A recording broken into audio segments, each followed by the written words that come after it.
We are live on YouTube. I'm starting the recording. This meeting is being recorded. So this is Ranjit Sahu, Marketing Head with Water Booster. So welcome you all to this Indo-International Web Series 9 in association with RCOG India Liaison Group presents live webinar on theme HPV and colposcopy update. With this, I hand over the session to Dr. Lakshmi Srikhande ma'am to take it forward.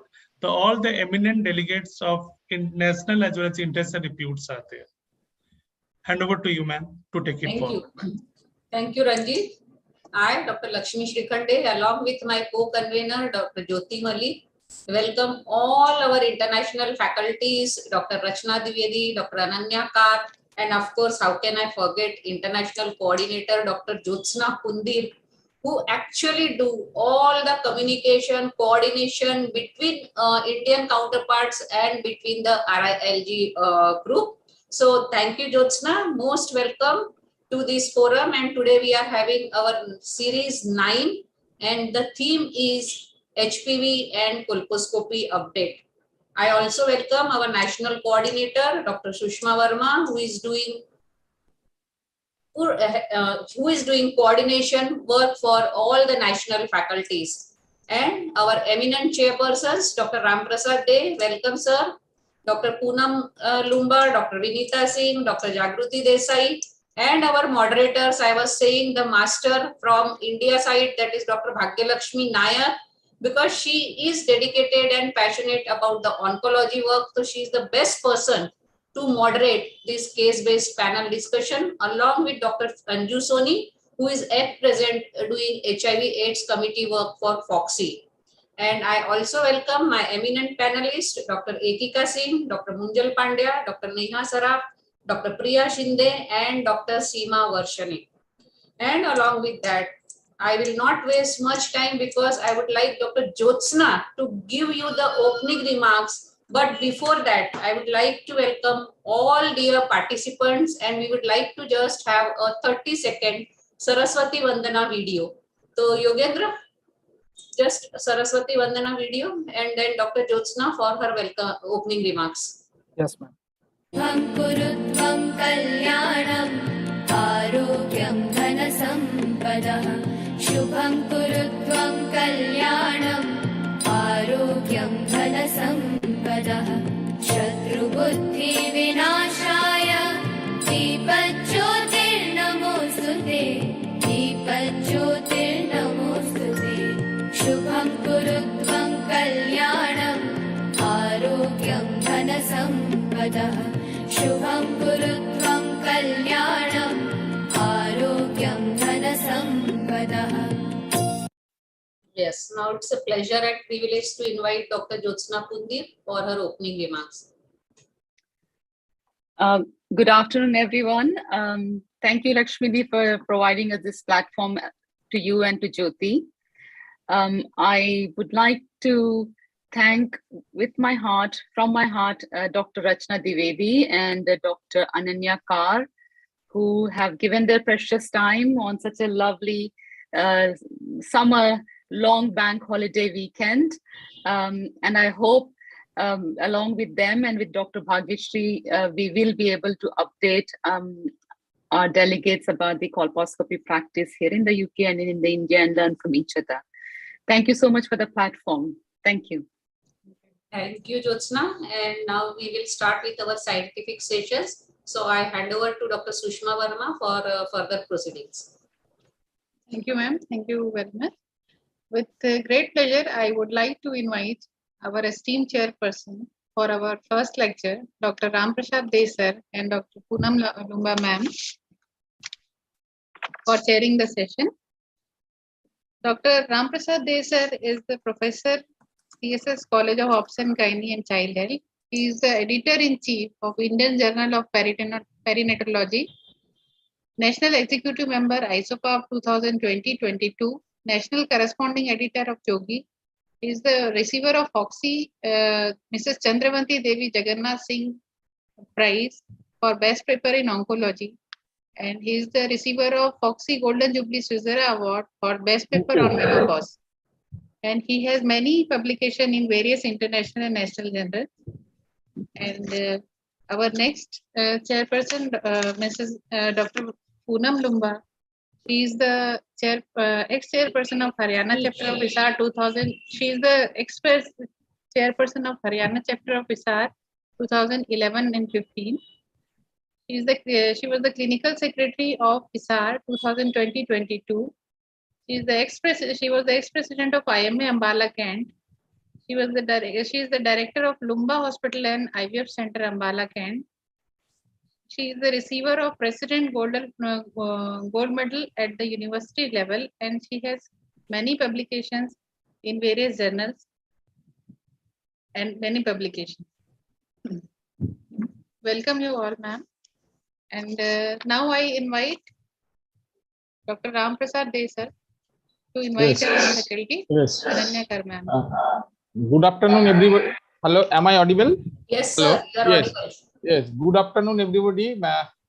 Respected all, respected the esteemed faculties as well as all the viewers through this digital platform. At the outset, I must thanks to the organizer, particularly Lakshmi Sikande Madam, for inviting me and giving me the opportunity to be here with you. It is my privilege and honor to be here with you, and particularly important subject of human papilloma virus and its role and pathogenesis. Today, we are fortunate enough to have with us Dr. Ananya Kaur. Yes, Dr. Kaur is a member of Royal College of Obstetrics and Gynecology, as well as a consultant gynecologist, accredited colposcopist, and faculty member of gynecology and ultrasonography. Specialist area of practice is gynae ambulatory service as well as the colposcopy. Is the OSCE examiners of the MRCG examination and faculty of medicine and Southampton University. So may I invite our esteemed faculty, Dr. Ananya Kaur, to deliver his talk in the HPV infection and its roles and its testing. Madam, please, just say dias is yours. You are muted. You are muted. Hello. Yes, thank you. हाँ, अनन्या मैं हाँ, तुम share करो. I will हाँ.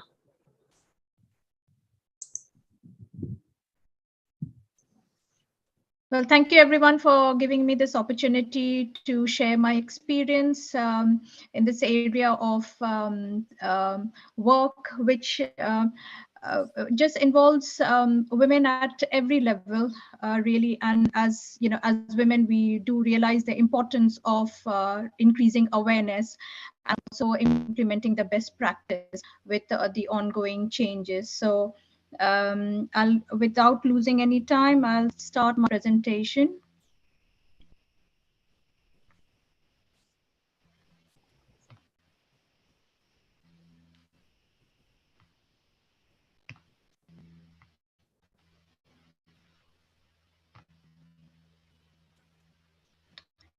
Just to check if that's visible. Fantastic. Yeah, it is in slideshow. Yeah. Right, so I feel I've been given the tough task of talking about it. You would realize from pathogenesis to testing, and I'll try and make it more easy and bread and butter stuff. Particularly being a clinician and with the idea of implementing what the updates are to into the clinical practice. So a bit of background about why this is important. The current data shows that cancer of the cervix stands as the 5th most common.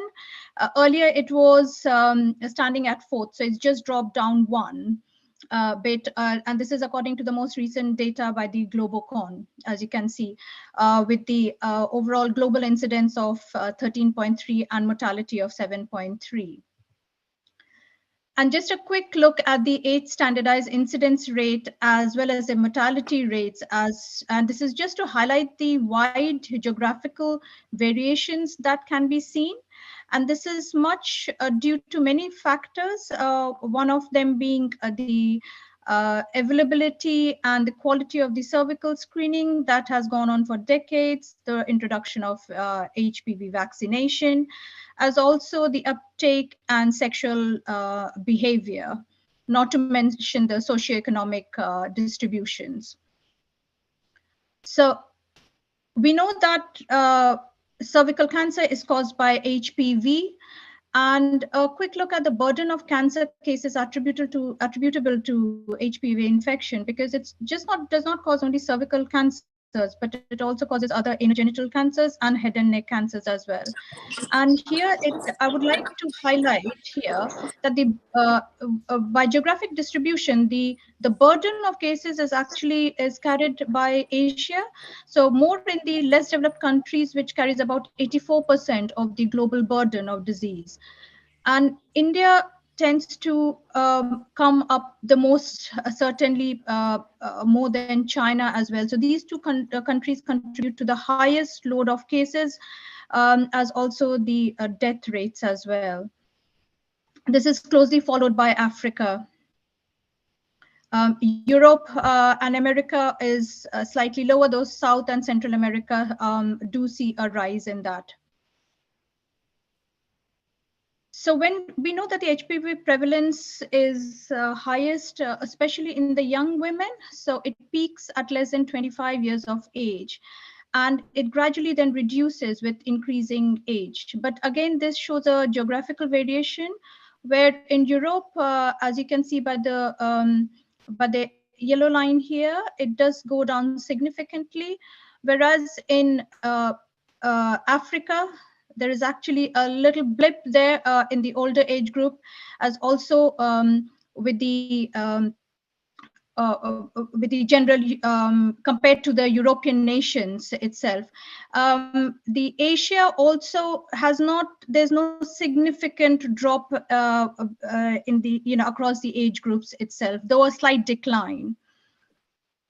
I'll move on quickly on to the HPV virus. So a little bit of background about it. As we all know, there are more than 200 different types, and broadly they can be categorized into the mucosal and cutaneous ones. The cutaneous, which call the common warts.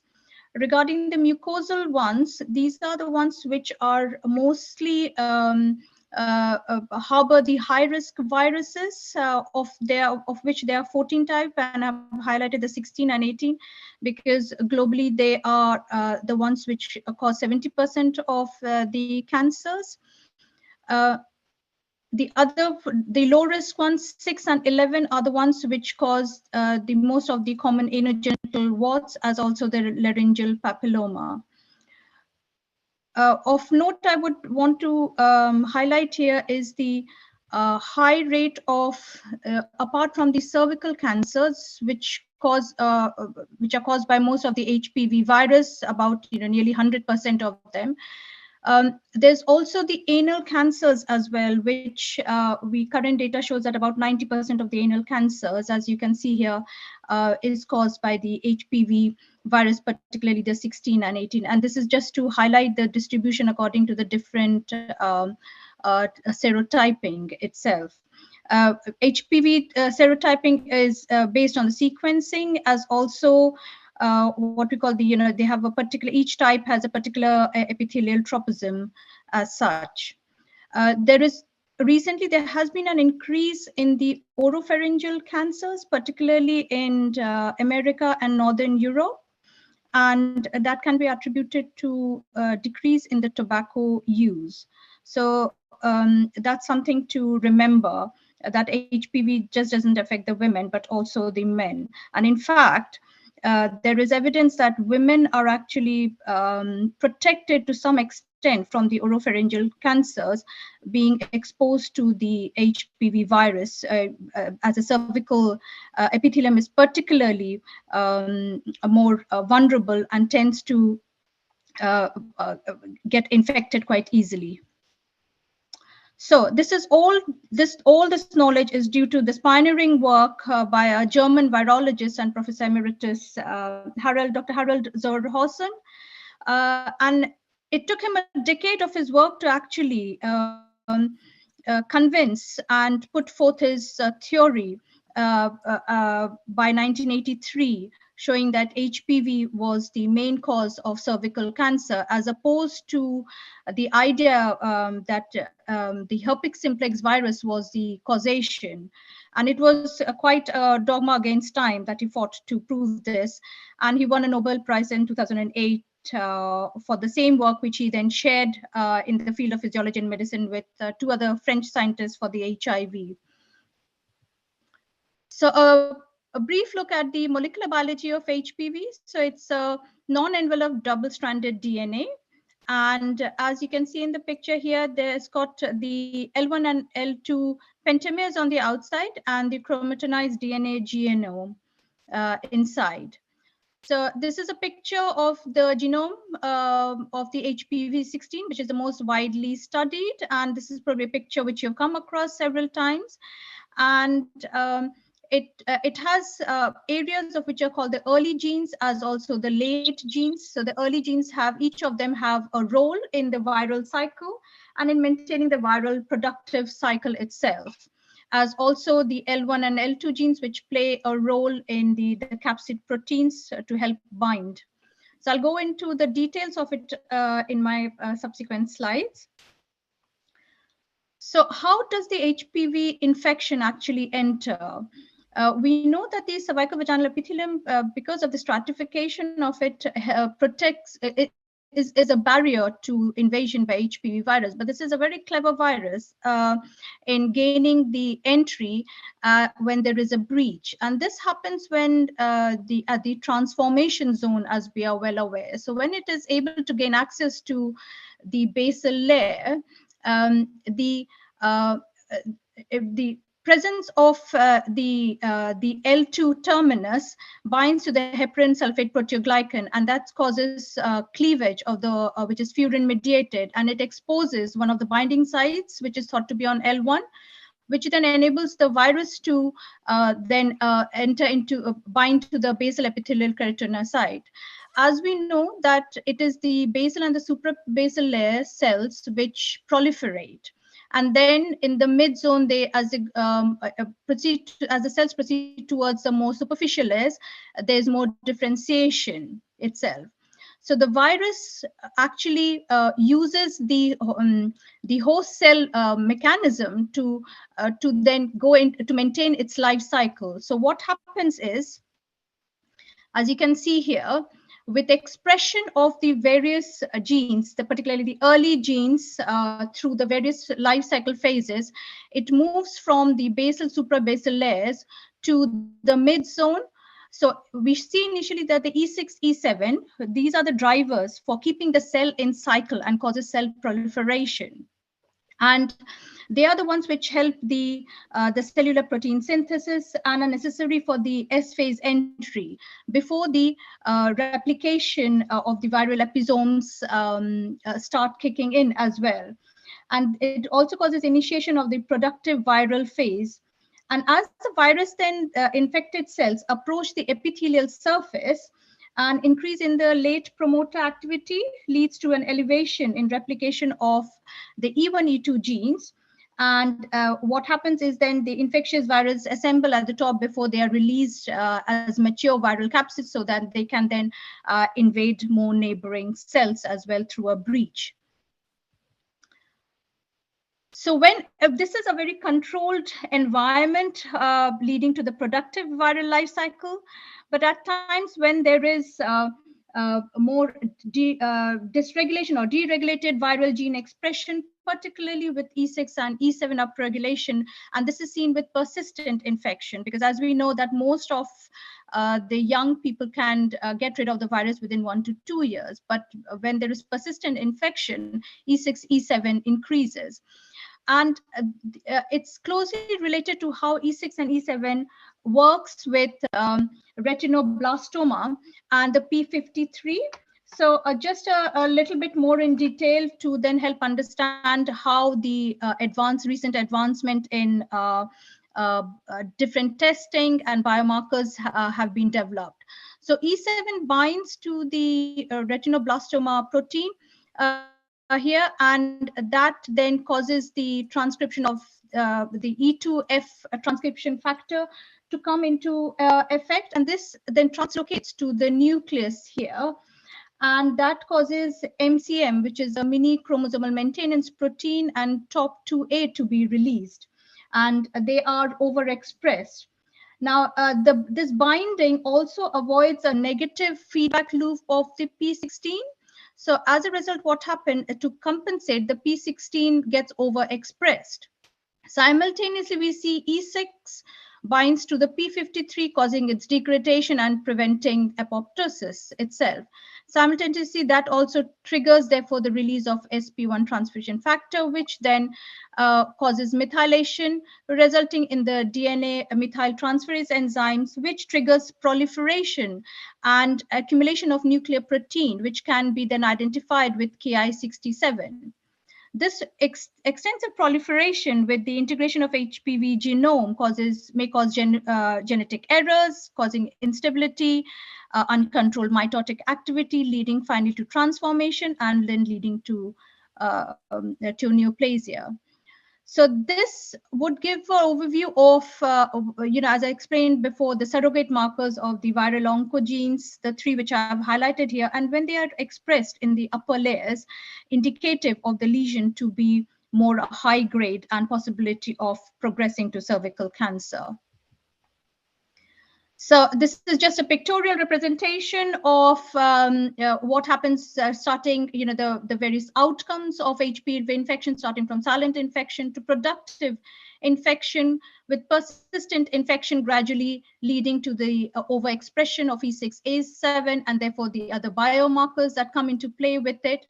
And then finally CIN3, which we know is a precursor for cervical cancer.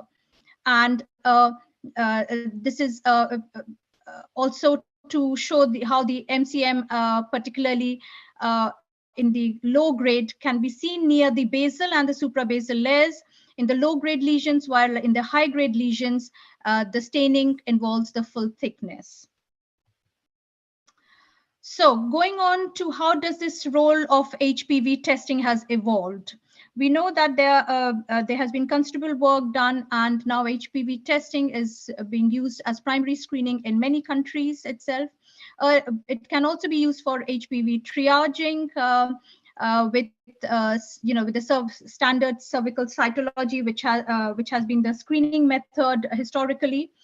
It has been can be used for test of cure following any treatment of cervical precancer, as also co-testing in screening methods. So there are different methods of the HPV assays. How do we know that, what is the best method for the resource setting that we have as well? So one of the most important things about HPV assays that it has to be clinically validated for it to be a robust test. Now, the test involves two major differences. One is DNA based, or it can be RNA based. So here we can see the DNA based. There are different ways how it works, either through direct genomic detection, which examples of which are the hybrid capture 2, and that is the first test which was approved by FDA, and it's actually the standardized testing for primary screening. So it is a reference standard that the other tests which come into the market will have to be compared to before they get the license for being used for primary screening. Here I've highlighted the ones in gray. So hybrid capture 2, BD on Clarity, and the Cobas HPV test, which are approved for primary HPV screening. The other methods are amplification of the L1. The thing to note about it is this technique misses out about 10% of the invasive cancers, as sometimes the expression of L1 may be lost in some of the high-grade lesions or cancers. The other one is amplification or genotyping of the HPV 16 and 18. The CARE HPV and the Expert HPV KV test are the only two tests which can be used as a point of care test, especially with respect to low resource settings. RNA-based testing, this is either by the amplification of the E6, E7 proteins and the monoclonal antibodies. And I've highlighted the Aptima test here, which is the one, again, approved for primary screening and is currently used in UK. So as I was saying here, how do we know which is the ideal HPV assay? So it has to meet certain performance characteristics of with high clinical sensitivity, meaning that we detect HPV infections which can lead to cervical disease, but also high clinical specificity. So it does not detect transient infections that will not lead to cervical disease and therefore avoid unnecessary treatment. And it's just a pictorial representation of the molecular biology to explain the basis of this selection. So the consequences of low clinical specificity, we know, can cause undue patient anxiety, not to mention the increased workload for healthcare, unnecessary procedures, as also over treatment. Currently, the NHS-CSP, which is the working body for regulating the cervical screening in UK, identifies 7 tests, of which in our area we use the hologic Aptima HPV test. And theoretically, the detection of the mRNA should increase the specificity to identify the disease, as mentioned, and minimize the number of referrals to colposcopy. Because of the way it targets the HPV mRNA. And this is very much substantiated by robust studies which have been done over the years, showing the Aptima test to be comparable to the hybrid capture 2, which is the DNA-based test, and therefore acceptability at all levels for it to be a robust a way of cost-effective way of testing women. So we know that the HPV-based screening is also the preferred method by WHO, as has been updated in the recent guidelines. It has its pros and cons as well. It is certainly an objective diagnostic test. It is much more simpler to do, has higher sensitivity than cytology, but lower specificity, is cost-effective, with good intra and interlab agreement. Additionally, it is the same method of collection as through the liquid-based cytology as is done here. And the other advantage is self-sampling, which is again a new innovation and is currently under trial as being piloted in UK. The limitations, as we know, is the cost, but overall, it has been seen when done in larger population, it is actually over time, it's more cost effective. Does need the centralized lab infrastructure, increased processing time, and therefore which impacts on feasibility of a single visit approach. And this is a summary recommendation which has been recently been published by WHO for a general population of women for screen and treat, or screen, triage and treat, and also for women living with HIV. So the main difference being the starting age being lower for HIV women, and the screening interval being lower for the HIV women. So how does HPV compare to the other screening methods? These ones being traditionally, as we know, the pap smear or the VIA, as also co-testing. Certainly with regards to cytology, it is a higher sensitivity, but lower specificity there. But HPV again prevents more cases of adenocarcinoma, as we know that, and this is very important because we know that with the cervical screening, even in the most robust of the countries with the call recall system, the squamous cell carcinoma dropped, but not the adenocarcinoma. And it also provides 60 to 70% better protection. With regards to VIA, it's a no-brainer to say why the pool sensitivity is much more higher. It has similar specificity. It is more effective coverage in low resource setting, and also fewer new cases after negative results or 3 months after positive test. And this is an important take-home message where VIA is being practiced in terms of its cost effectiveness. As compared to co-testing, although there's high detection rate of CIN2 plus and CIN3 as well with co-testing, there is slightly lower specificity with co-testing. And interestingly, there has been no reduced risk of CIN2 with negative cytology for HPV negative women, or with even positive cytology for HPV negative women at both 3 years and 5 years, and therefore limited benefit of adding cytology to HPV testing. So when it comes to HPV positive women, further triage, what methods can be used? We have a couple of options which can be implemented according to your resource setting, patient acceptability, and this can be either cytology, which is shown by the VASCA trial that it reduces the median time interval from positive cytology to colposcopy, with 30% improvement in detection rate and although a marginal increase in the colposcopy referral. With HPV genotyping, as per the Athena trial, this has shown to be very effective and is used in US for particularly helpful in risk stratification. The other option is the VIA triage, which can be used with the point of care tests and for single visit approaches. These are the other markers which are some of which are coming into practice, and some are still in the research area. P16 and Ki67 I've already talked about. There is evidence dual staining being very effective. However, this cannot be used for the self-collected sample, as no reflex cytology can be generated. Newer innovations on the horizon are the HPV genome methylation and the multiplex HPV RNA ISH and P16 immunohistochemistry assay, in addition to the E6, E7 oncoproteins for the care HPV positive cases as point of care test. So watch the space for newer things as well. With all this evolution in the HPV testing and new evidence coming through, we are always looking at how to make it more cost effective and through processes which will be more acceptable to women as well. The HPV as a primary screening test was introduced as a national program in 2019. And this is because of the high negative predictive value, which enables longer screening intervals for individuals.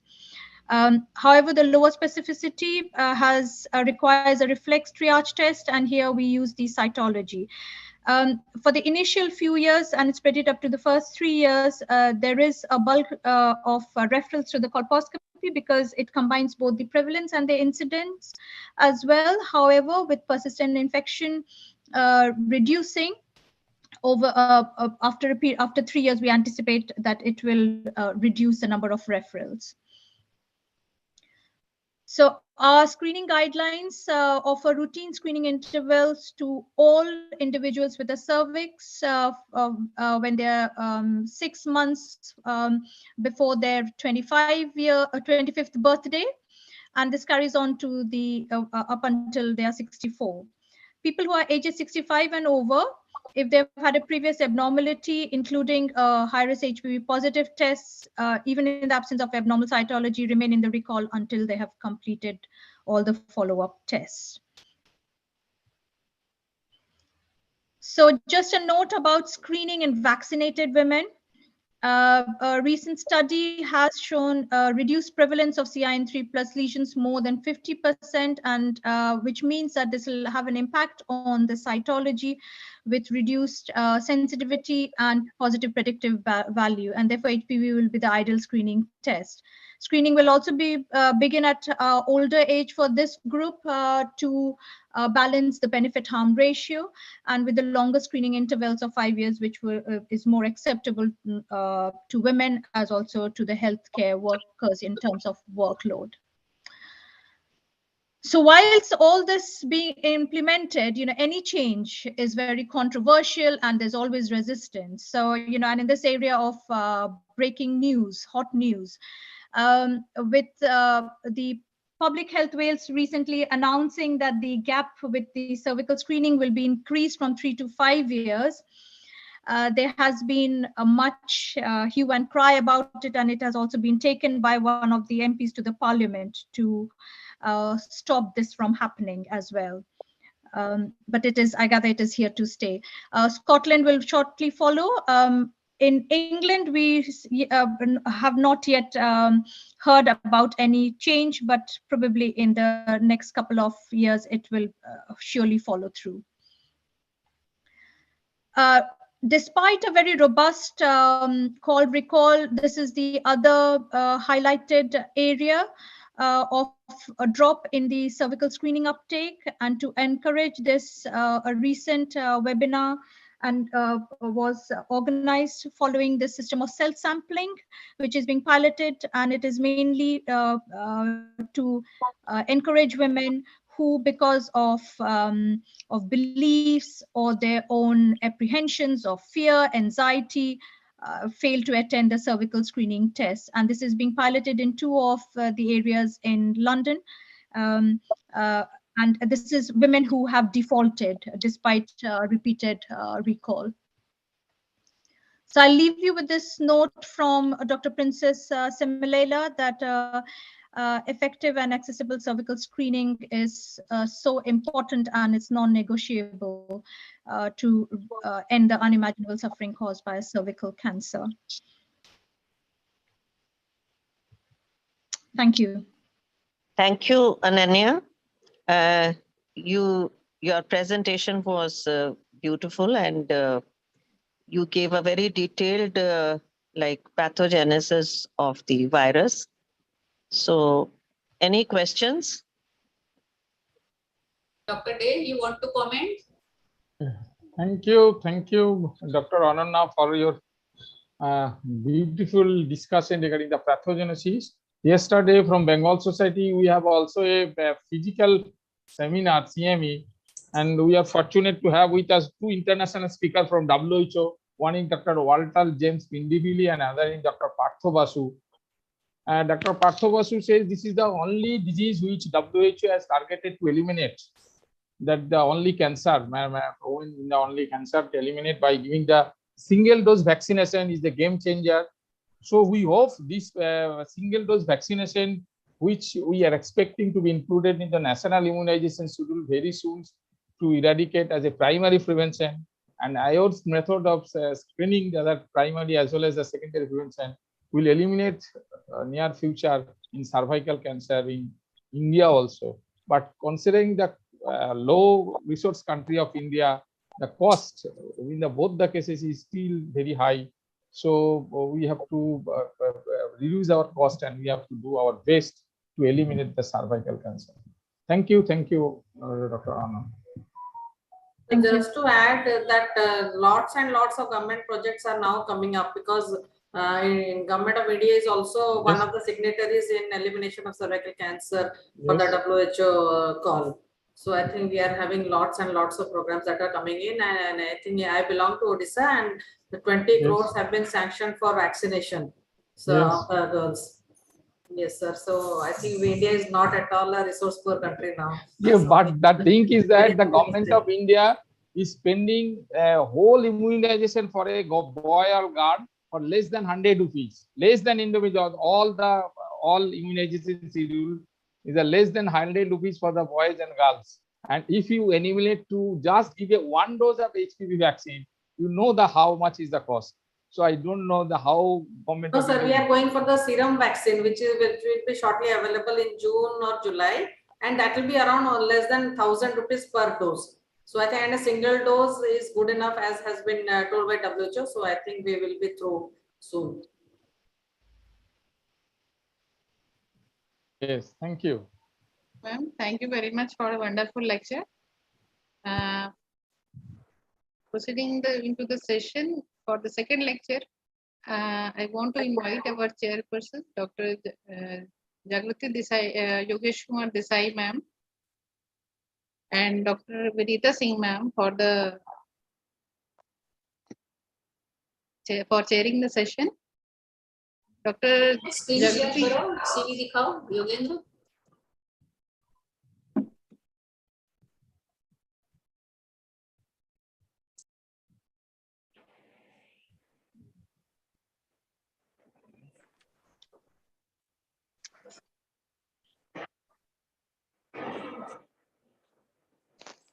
Hello.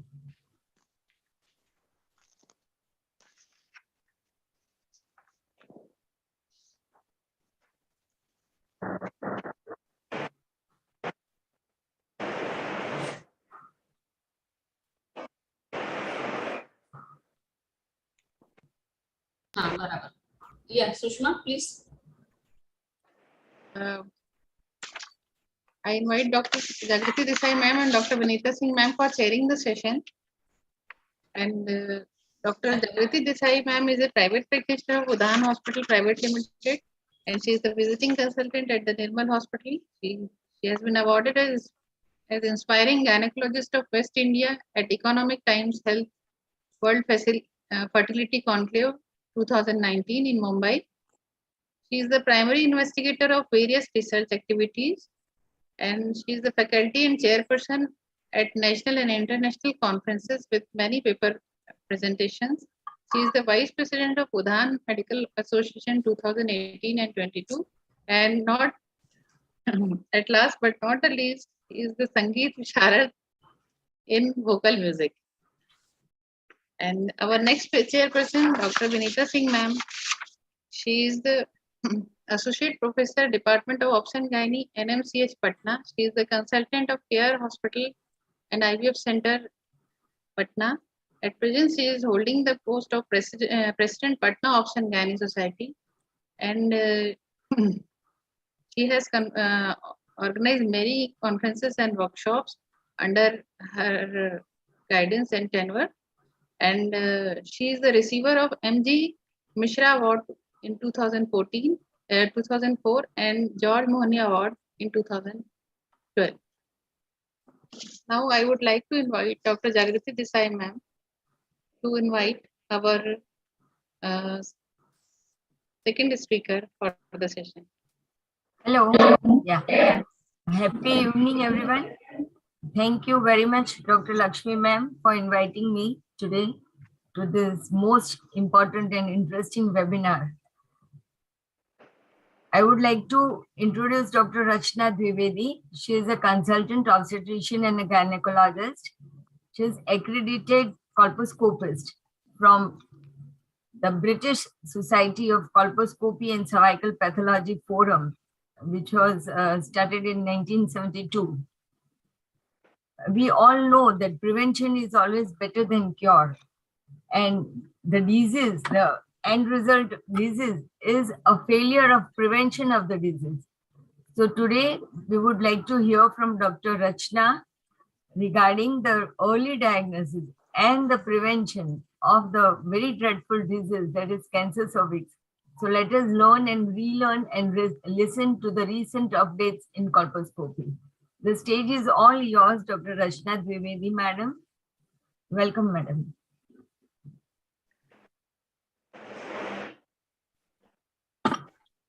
Thank you very much. I'll try and keep it very simple and share my colposcopy experience. I'll just try and see if I can share the screen.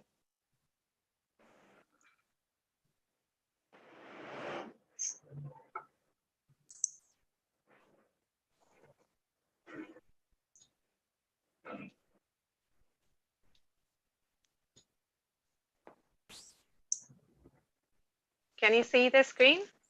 Yes, make it slideshow. Is it not yet slideshow? It is showing that Windows 10 format. We are seeing one slide and. All right, I thought that it is. 1 second again.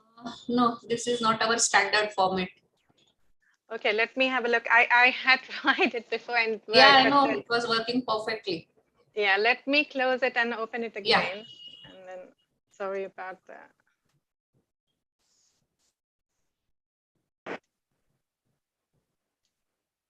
Bhagya, you will have to take this question of Dr. Amrapali during your panel discussion. She has got a query regarding the practice in rural India.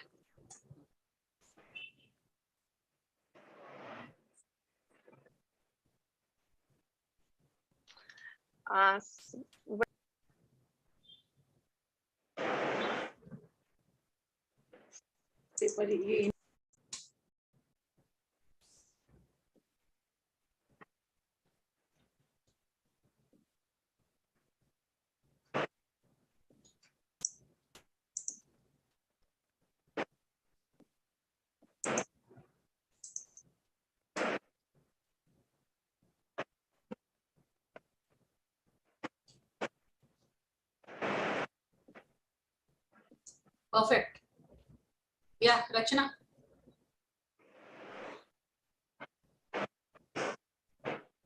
Rachna, we can see slideshow. Yes, madam. Yeah.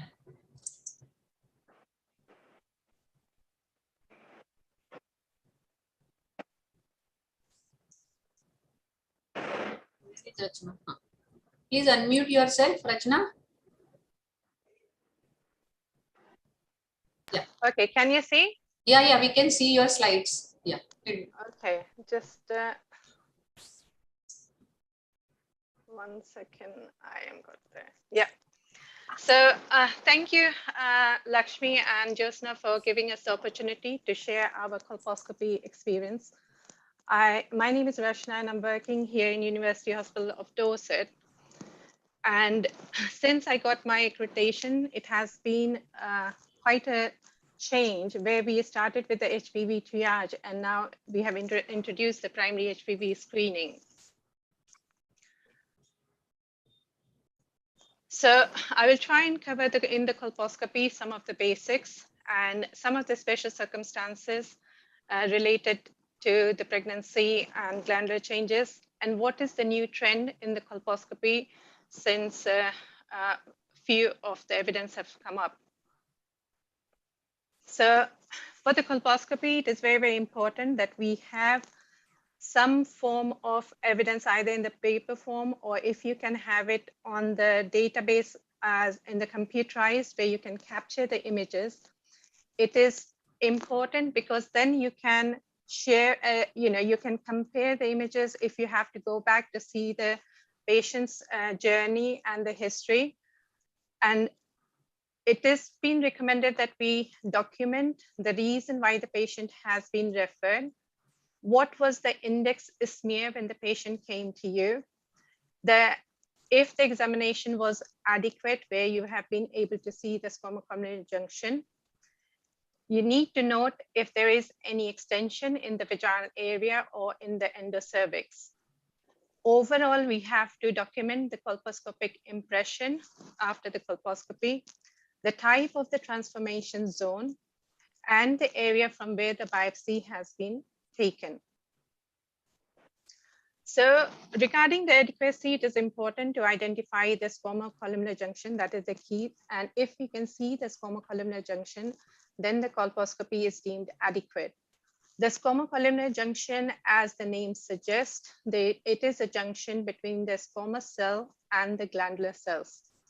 The squamocolumnar junction changes depending upon the age. It varies from puberty to pregnancy to menopause.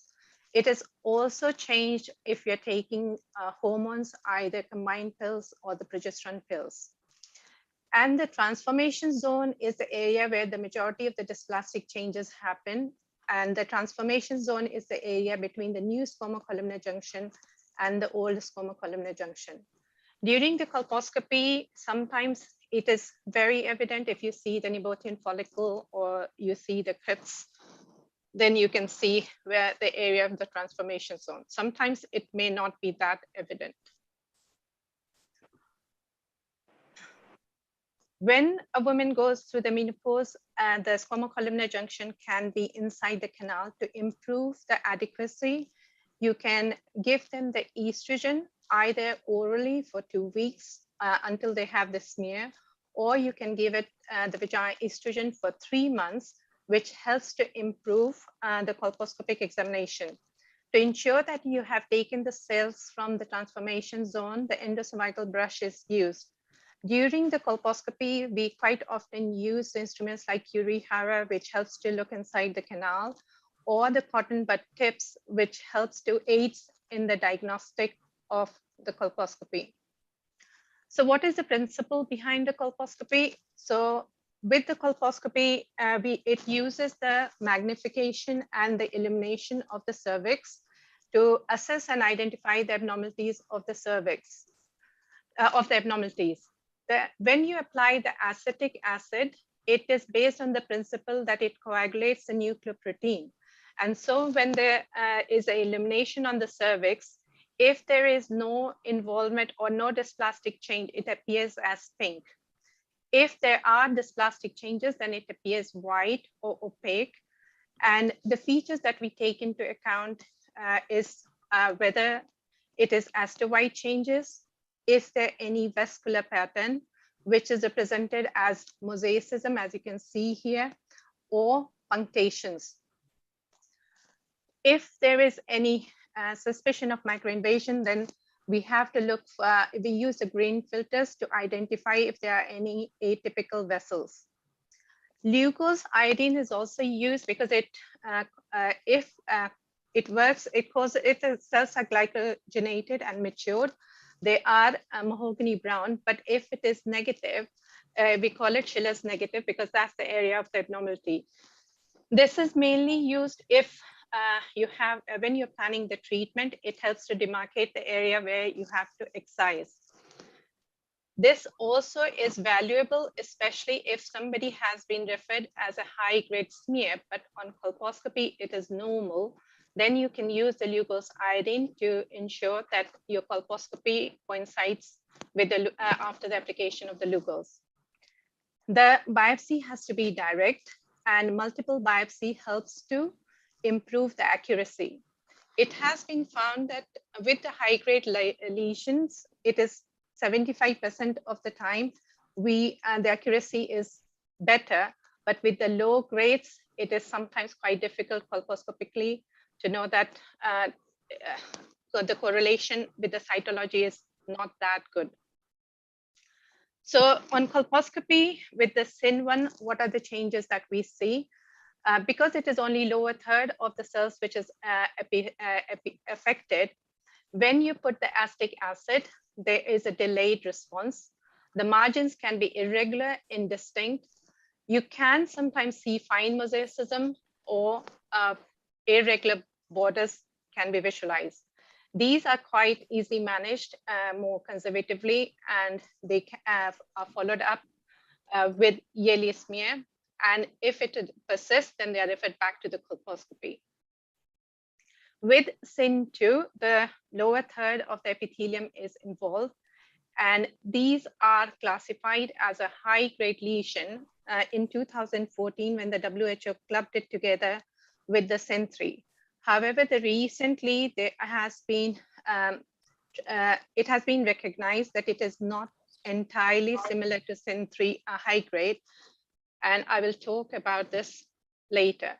But if there is definitive high suspicion of high grade, then they should have treatment. Otherwise, they can be followed conservatively. SYN3, because the whole epithelium is involved, when you apply the acetic acid, quite often you see a very dense as to white changes. And with the coarse mosaicism and the punctation, you can even sometimes see cuffed crypts, and that raises sometimes the suspicion of microinvasion.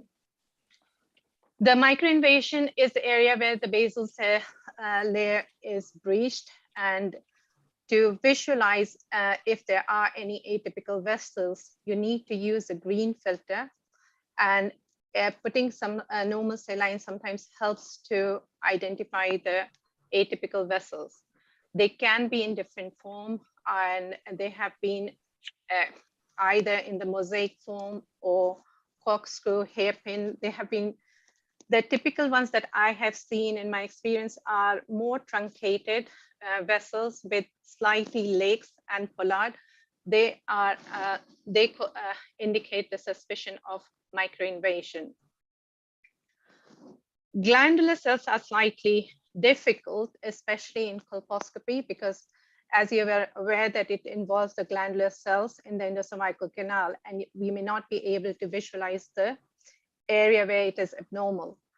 And if there is the smear, which is suggestive of high-grade lesion, they should be seen within 2 weeks. The reason is because there is a high level of, they are associated with high levels of invasion amounting to 40 to 43%. There's also chances of pre-cancerous SYN3 lesions, so they need to have an excision biopsy, and we do not do the punch biopsies if we have got high-grade lesion on the smear. If it is borderline changes only in the endocervical, then the risk of invasion is low, up till 16%, and hence we have to be cautious rather than excising it for diagnostic purpose. In women who are premenopausal, a centimeter depth cylindrical excision is advised. And the reason is because there could be skip lesions with the glandular cells. And if we do not take a depth of at least a centimeter, there is a chances that we may miss, especially if it is going inside the canal. Women with more than postmenopausal, and if we can't see this homocolumnar junction, which is type 3, then 2 to 2.5 centimeter depth is advised. Some places they do endocervical curettage. However, the negative predictive value is only 26%. So excision is advisable for if there are glandular changes. So what are the new changes since the introduction of HPV screening? What happens is the patients, when they have the smear, they have the triage with HPV. If they are negative, they go back to routine recall. If they are positive, but the cytology is normal, they have repeat smear in a year, and that continues for 2 years. And if they are persistent, then they are referred to colposcopy. At any point, if there are abnormal cells, they are referred directly to colposcopy. On colposcopy, it is important to identify whether it is an adequate examination or it is an inadequate examination. If it is an inadequate, but the index of smear is high, then we do the LEDs to ensure that there is no missing information. If it is low risk, then we repeat the smear in a year. And if it is persistently inadequate, then we do LEDs. If it is adequate, then it is colposcopy. If it is abnormal, then you manage according to the abnormality. If it is a normal cytology and the index of smear has been low, then they can go back to routine recall. Whereas with the high-grade smears, if it is a normal colposcopy and its index of smear was high, then they need to be discussed in the MDT, mainly the reason to see if the smear was overcalled, or is there something that we are missing, and should we consider doing the excision. This is again, there are some changes with the colposcopy examination. If the smear is low grade and the colposcopy impression is low grade, we don't routinely need to take the biopsy. They can have the repeat smear in a year's time. And depending upon the further HPV positive, we continue to follow. The other thing which is noticeable here is if it is a normal cytology on 2 occasions, in spite of HPV positive, they can be sent to the routine recall. And the reason and rationale behind it is because with the artistic child, they have seen that only 10 to 15% progress in 10 years time to cancer. So we have ample of opportunity to pick them if there is any progression. If it is SIN2, then it is similar what we have been doing it in the past.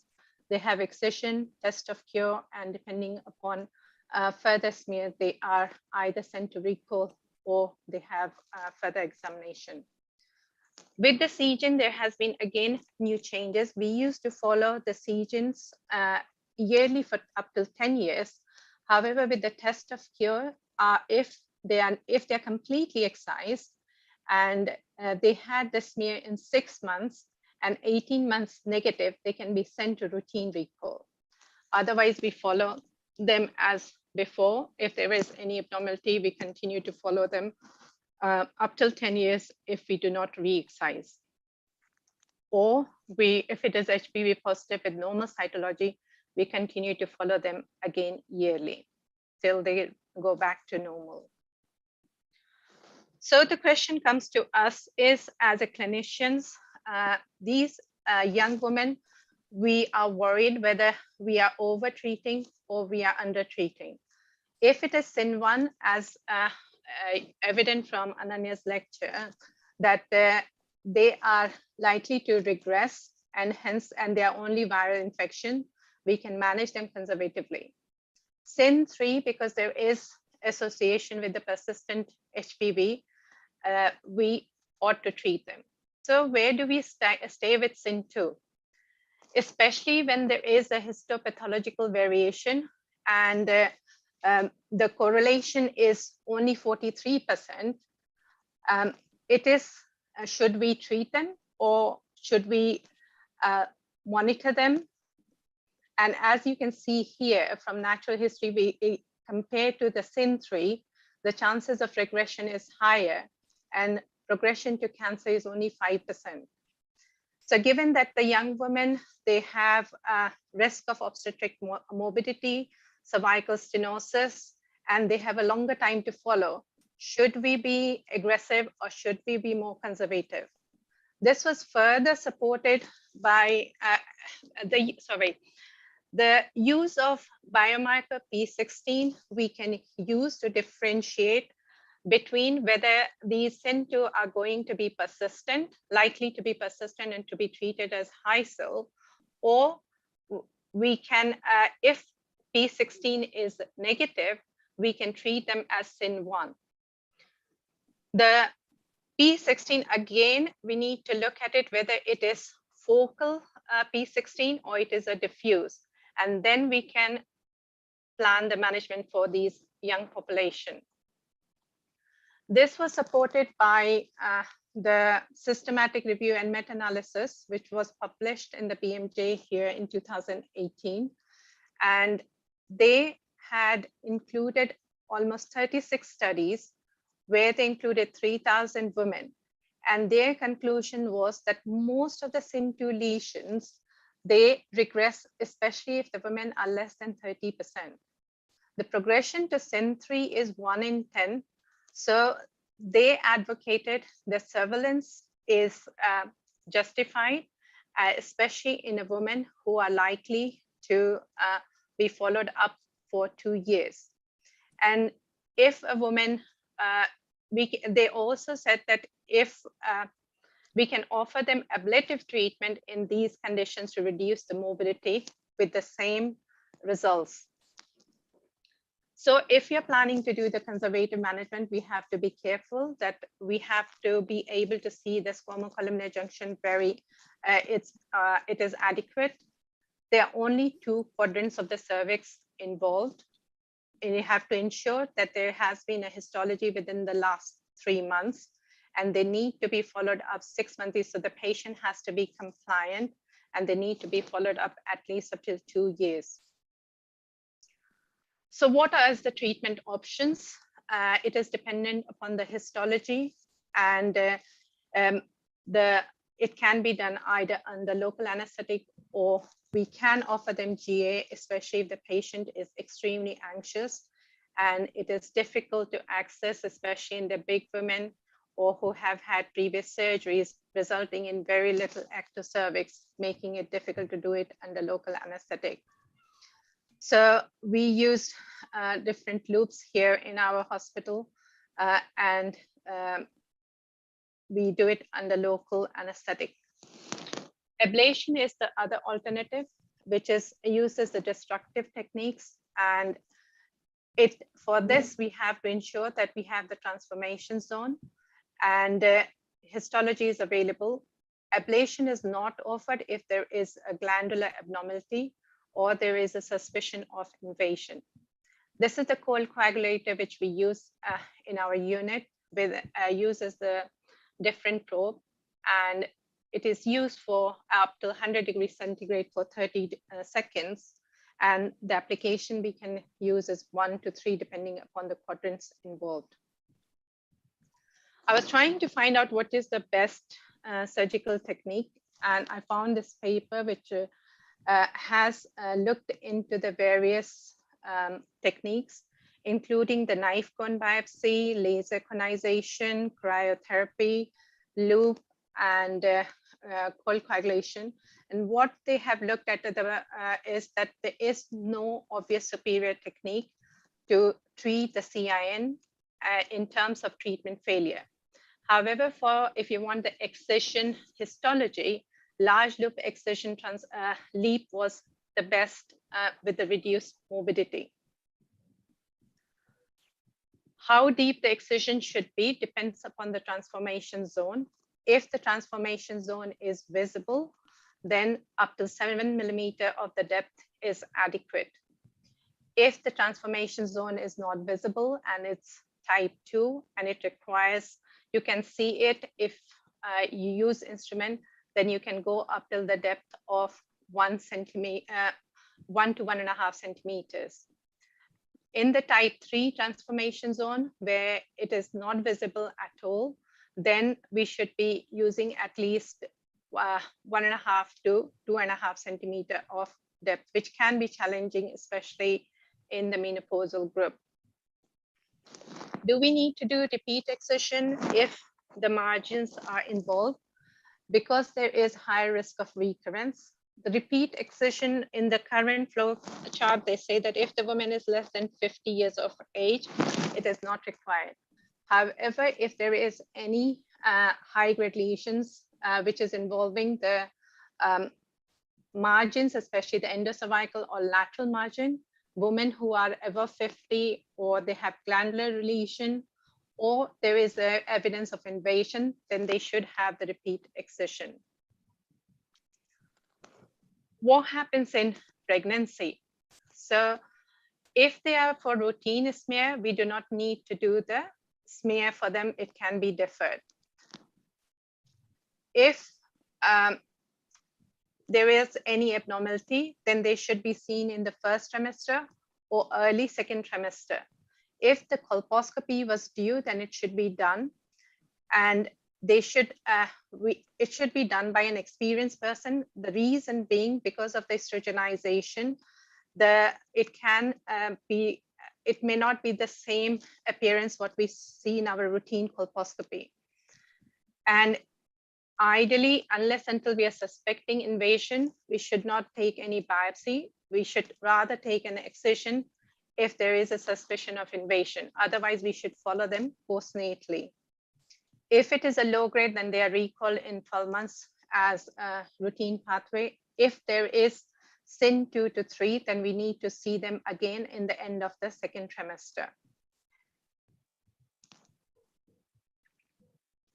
For patients who are immunocompromised and who are going to have organ transplantation, in those patients, they should have had a screening within the last year, and they should participate in the screening program because they are high risk of persistent HPV as they are on immunosuppressed drugs.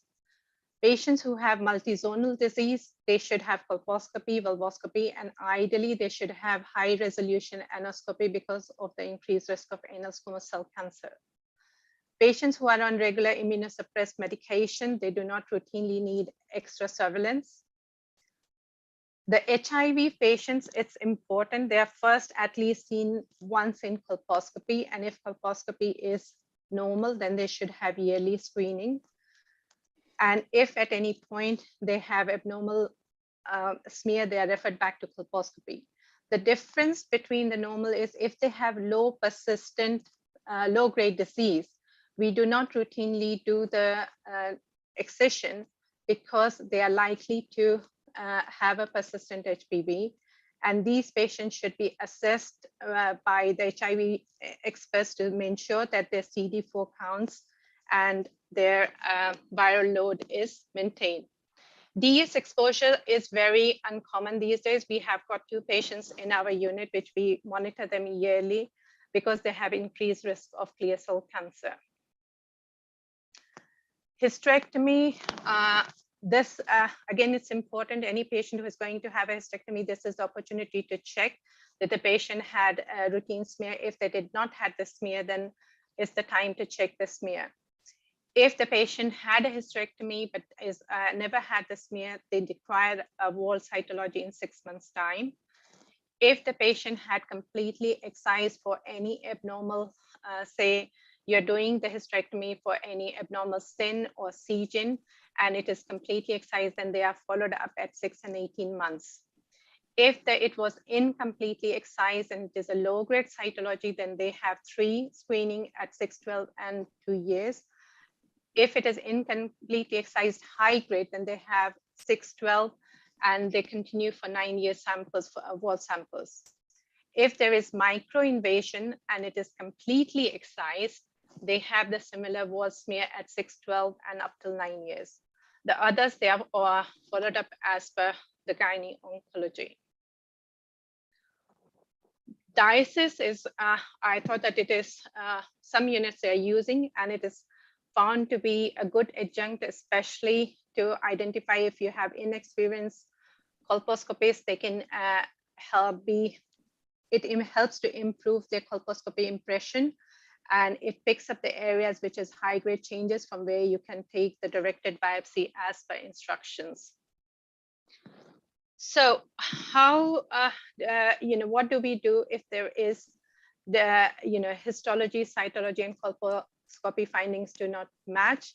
We have a regular MDT where we discuss these cases. It helps to us to have review our histology, review our cytology, and review our colposcopy to come to decisions, especially when we are going off the protocols.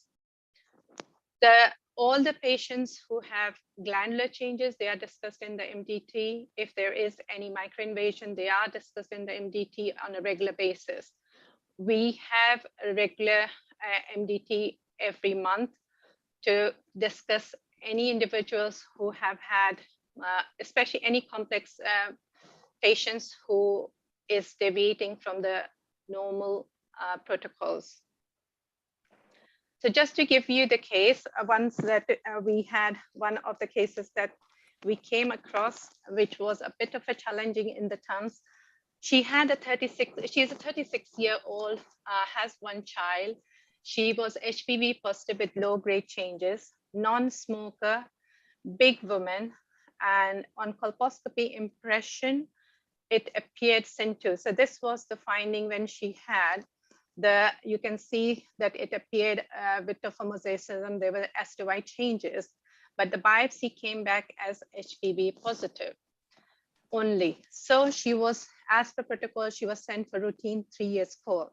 She came back in 2020 and it was found that she has got severe smear.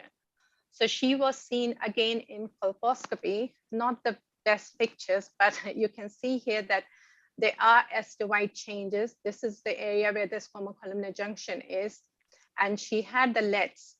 The LEDs was difficult because the patient, it was done under local anesthetic. The patient moved, and she had very low, less ectocervix, and she had on the final histology, the CIN3 was extending to the endocervix.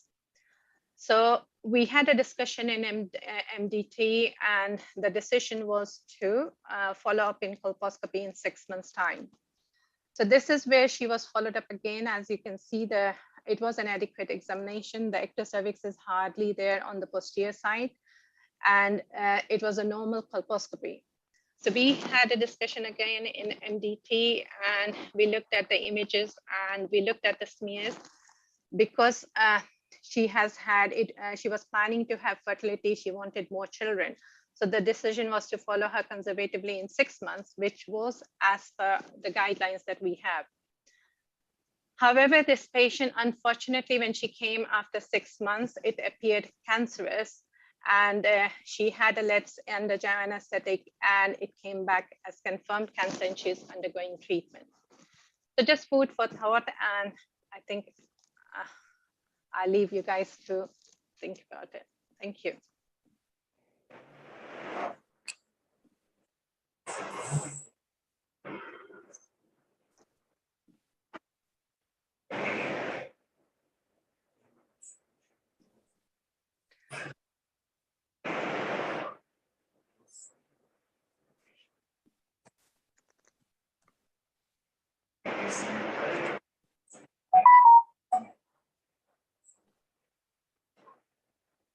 Yeah, Dr. Vivita. So thank you very much. Am I audible? Yeah, you are audible. If I to Dr. Rachna. It was really a very beautiful and brilliant talk regarding colposcopy update in special circumstances. As you already said and very beautifully, that squamous columnar junction and transformation zone is very important because we don't see columnar junction. Colposcopy examination is not adequate. So you have explained everything very nicely.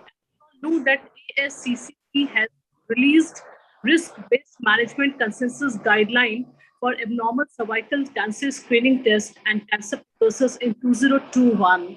So previously it was in 2012, it was test-based, but now it is risk-based management cancer screening and treatment.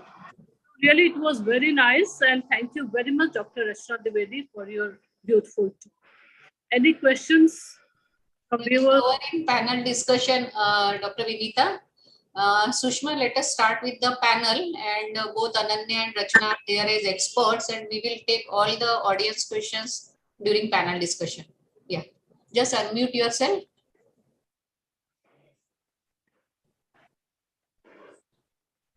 Yogendra, CV दिखा दो. After wonderful lectures on HPV infection and colposcopy, now we are going to have our case-based panel discussion moderated by our eminent faculties. For this, I invite as experts Dr. Rachna Dwivedi ma'am and Dr. Anya Kar ma'am, and our esteemed moderators for the panel discussion are Dr. Bhagilakshmi Naik ma'am and Dr. Anju Soni ma'am. And I would like to invite our panelists, Dr. Ekika Singh, Dr. Munjal Pandya, Dr. Priya Naik, Dr. Seema Varshne, and Dr. Neha Sharaf. CV दिखाओ, Dr. Bhagilakshmi Nayak का. हाँ, just introduce them in short, Sushma. Yes, ma'am. Yeah. Dr. Bhagilakshmi is the professor of Department of Obs and Gynecologic Oncology, AHPGIC Cuttack. She is the co-chair Oncology Committee, SEPOC, governing council member of ICOG. She is the chairperson of Oncology Committee, FOXI 2018-20, and she is the vice president of AOG India. Yes. Next, yeah, Dr. Anju Soni. Dr. Anju Soni is the consultant HOD of Department of Soni Hospital, consultant Obs and Gynae and HOD of Department of Obs and Gynae Department of Soni Hospital and Soni Hospital Jaipur. She is the chairperson of HIV/AIDS Committee. She is the Secretary General elect of IMS 2022. She is the president of the Jaipur Obs and Gynae Society, President Jaipur Menopause Society 2017-18, and she is the editor of Poise magazine. And thank you very much. Thank you very much. Awards. Sushma, हाँ, दो line में panelist को भी introduce कर दो. हाँ. Now I would like to invite Dr. Ekika Singh as panelist. She is the managing director of IVF. Ananya, they are already introduced and they are our experts. Yeah, start with Ekika. Yeah. She is the managing director of IVF director and IVF consultant of Sharda Narayan Hospital, Mau, and she is the secretary of Mau Obs and Gynae Society, executive member of UP ISAR State Chapter, and North Zone coordinator of FOXI Young Talent Promotion Committee, and she has many publication in various journals, and she is the receiver of Champion ISAR Award, World FOXI Award, and FOXI Unsung Hero Award 2018. Welcome, Dr. Ekika. And now I would like to introduce Dr. Munjal Pandya. He is assistant professor of AMC MET Medical College, Ahmedabad, Gujarat. He is the honorary secretary of Ahmedabad Obstetric and Gynecologic Society 2021-22. She received Series Daftari Young Talent Award from AOGS for the year 2017-18, and he is the winner of Kamini Rao West Zone Yuva FOXI Oration for year 2021. And he has published many papers and chapters. And now I would like to invite Dr. Neha Sharaf as a panelist. She is the secretary of Ratlam Obs and Gynae Society, consultant Ankur Hospital, Ratlam, and she is an obstetrician and laparoscopic surgeon. Now I would like to invite Dr. Priya Shinde ma'am. She is the consultant option gynae at Shinde Multi-Speciality Hospital, Bhadravari, Vati, Chandrapur. Secretary, Chandrapur Option Gynae Society, ex-lecturer of Savangi Medical College.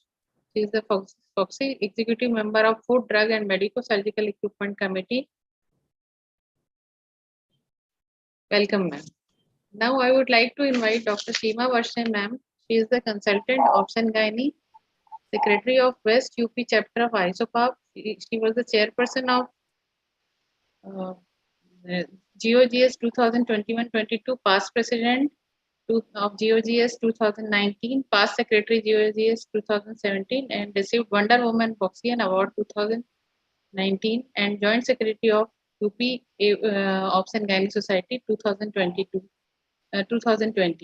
And she has a special field of interest in high-risk pregnancy and in infertility. Now, over to Bhagyalakshmi ma'am for moderating the panel. Welcome all the moderators, panelists, and experts. Dr. Bhagya and Anju, please start for the panel here. Yes. Bhagyalakshmi will be sharing the screen. Yeah. Thank you so much, Dr. Lakshmi, and it was really a treat listening to Dr. Rachna and Dr. Ananya. So we go ahead with some very important day-to-day case discussions, which will, I think, will be very supportive to whatever Dr. Ananya and Dr. Rachna have told us. So let me share my screen. So I really welcome my very able co-moderator, Dr. Anju. So she'll be discussing the first 5 cases, and then I go ahead with the rest. So welcome, Dr. Anju, and we have. So at the offset, I would like to thank the organizer, Dr. Lakshmi, who is convener of this important series, because we all know that prevention is the best thing which we can do, especially in our country. The prevention is very important, and so I welcome all the faculties who have been there. We have heard beautiful discussion by our international speakers, and we are thankful to them for being here. And I am very, very happy that we have got a very esteemed panelist with us. And Dr. Bhagyalakshmi is very well known for her initiative in this aspect. So thank you, Bhagyalakshmi, for being there. Thank you, Dr. Lakshmi. So going on further, when we talk of cervical cancer, it is very, very important to know that it has got a very huge chunk of human suffering in the women of our country, and 1 out of the 4 women are suffering from this disease.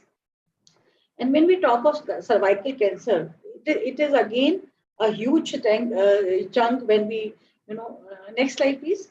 When we talk of, cancers in women of all the age, women as well as men, we see that it has got a huge chunk, as well as the number of new cases and mortalities, there. Next slide, please. And when we look at the incidence in the both the series, we all know that it is very, very high in Asia. When we talk of the new cases, when we talk of the mortality, and when we talk of the morbidity, we see that Asia tops the whole of the world. And we are there sitting in the Asia, and we know how much suffering has been there. Next slide, please. When we talk of statistics, we see that, looking at this figure, which is the latest guideline from 2020, it shows India is again topping this, cancers after Africa. So we need to be very proactive to, come to the lighter shades of the blue, where we can go, with our other developments. I think we should go, and today's discussion is basically going to the lighter blue shade. Next, please. So here also, when we see the age, we know that we are getting affected at quite a young age. In Asia, we are again in the very red, a dark red zone. So we need to again talk of being very proactive. Next slide, please. So again, when you talk of this data, we know that the estimated incidence in the world, India is again coming very, very high. And so, we are again poning down to the area that when we talk of the mortality, when we talk of the incidence, when you talk of the age, it's going to be younger. So next slide, please. And when we look at the data, in this data, which it clearly shows that, you know, the cases in 2020 have increased vis-a-vis 2000, when we talk from 2008 to 2018. So this is an area which we need to focus, and we need to be very, very proactive and talk about this area. And, you know, cervical cancer has, which is a, you know, by vaccination and by early diagnosis, we can prevent this cancer, as the developed countries have done it. So we also have to focus, and we have to go to that level. So after listening to the lectures, I think it will be very, very nice if we go through these cases and be practical, learn the practical tricks. Next, please. So coming to this case, a 33-year-old lady, para 3, living one, she complains of a discharge for 1 year. Her cycles are regular, and when a cervix was unhealthy, on bimanual examination revealed a normal uterus, and bilateral fonduses were also free, which were not tender. And then, when after application of acetic acid, there was a dull acetowhite area seen on the posterior lip of the cervix. So, Dr. Seema, what should be done as next step? You have seen an acetowhite area. What do you think it should be done? First of all, very good evening to all of you, and I give thanks to Dr. Lakshmi Shrikhande and organizing team for giving this opportunity in a very precious platform. So this lady is having unhealthy cervix, and Vaya is showing this dull acetowhite areas, and we will. I want to follow up this patient very closely, and we would prefer colposcopy with biopsy. And if colposcopy reveals the lesion and biopsy comes in the, this is the colposcopy and biopsy. What is the biopsy report, ma'am? Biopsy report shows that it is CIN1 with calcium-40 changes. Okay.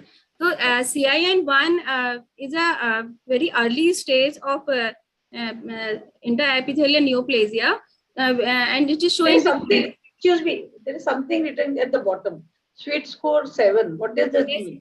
Yes. Sweet score 7 means that we are having more than lesion occupying more than 2 quadrants, and lesion is wide, distinct with sharp margins, and she needs the treatment, and she needs the follow up with cytology and Via. And if she is able to follow up, she is able to come for the follow up, we can follow her with cytology and Via. But if she is not coming, and we know CIN in 57% cases it regresses, and 32% cases it can persist, and 11% it can progress to CIN 2 and 3, and on less than 1% can go to invasive carcinoma. So she needs treatment. We can do ablation, and further follow up can be done with Via and cytology. And if it comes negative, then we can screen her on regular basis yearly. And supposing the patient refuses to come for follow-up, yes, then we can do the genotype of the HPV, and we can do the ablation process. Some kind of treatment can be given to her.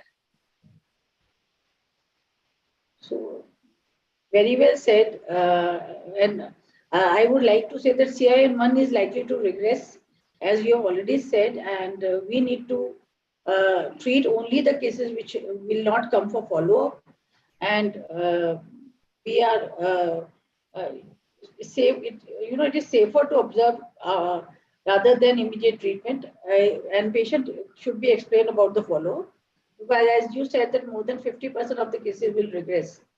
So very well said, Dr. Seema. So what are the situations where we need to treat the CIN1? If the patient doesn't come back, or if the patient is getting worsened, or the lesion persists for more than 2 years, and if she has developed some immunocompromised diseases, or their history of ASCUS or higher, then the situation require for the further treatment for excision or other things. As said earlier, immunocompromised patients have to be dealt immediately. We should not wait, and other things naturally you have already said. Coming to next point, how do you manage such patients after treatment? Yes, we should follow the patient with the via and cytology. How often? At 1 year interval. 6 months to 1 year interval for 2 years. And if it comes negative, then we go for the regular screening 1 year for 3 years and 3 to 5 years for 5 years, 50 years. And if it comes positive, then again we will see with the colposcopic and biopsy. And if it comes lesion persists or getting worsened, then we will go for the excisional procedures like LEAP and other things. Yes, very beautifully said. It is very, very important for all of us to understand that Foxy has given beautiful management flow charts, which all of us must keep not only in our mind, we should keep them in our OPD chambers wherever we are examining the patient, so that we can follow them as per the guidelines, and it becomes very, very easy for everybody to understand and treat the patients. On the website also, you can look up the net whenever. Yeah, you can find them at the website of Foxy. These are very beautiful charts given, and which gives how to go about the lesions, whether they are SKS or high, and as you have explained, very well said. Now we have already we are talking of CIN1 when it is no treatment is required and followed for 2 years, and then cryotherapy if there is we go step by step from CI1 to no treatment to follow up, and then cryotherapy as and when required. So another case is for Dr. Neha. Dr. Neha, a patient is 31-year-old. She complains of persistent vaginal discharge and postcoital bleeding for 6 months. Her menstrual cycles are regular, and cervix shows an irregular area on the cervix that bleeds on touch. We did an VIA on her, and we found that there was a large opaque acetowhite area, iodine negative area, and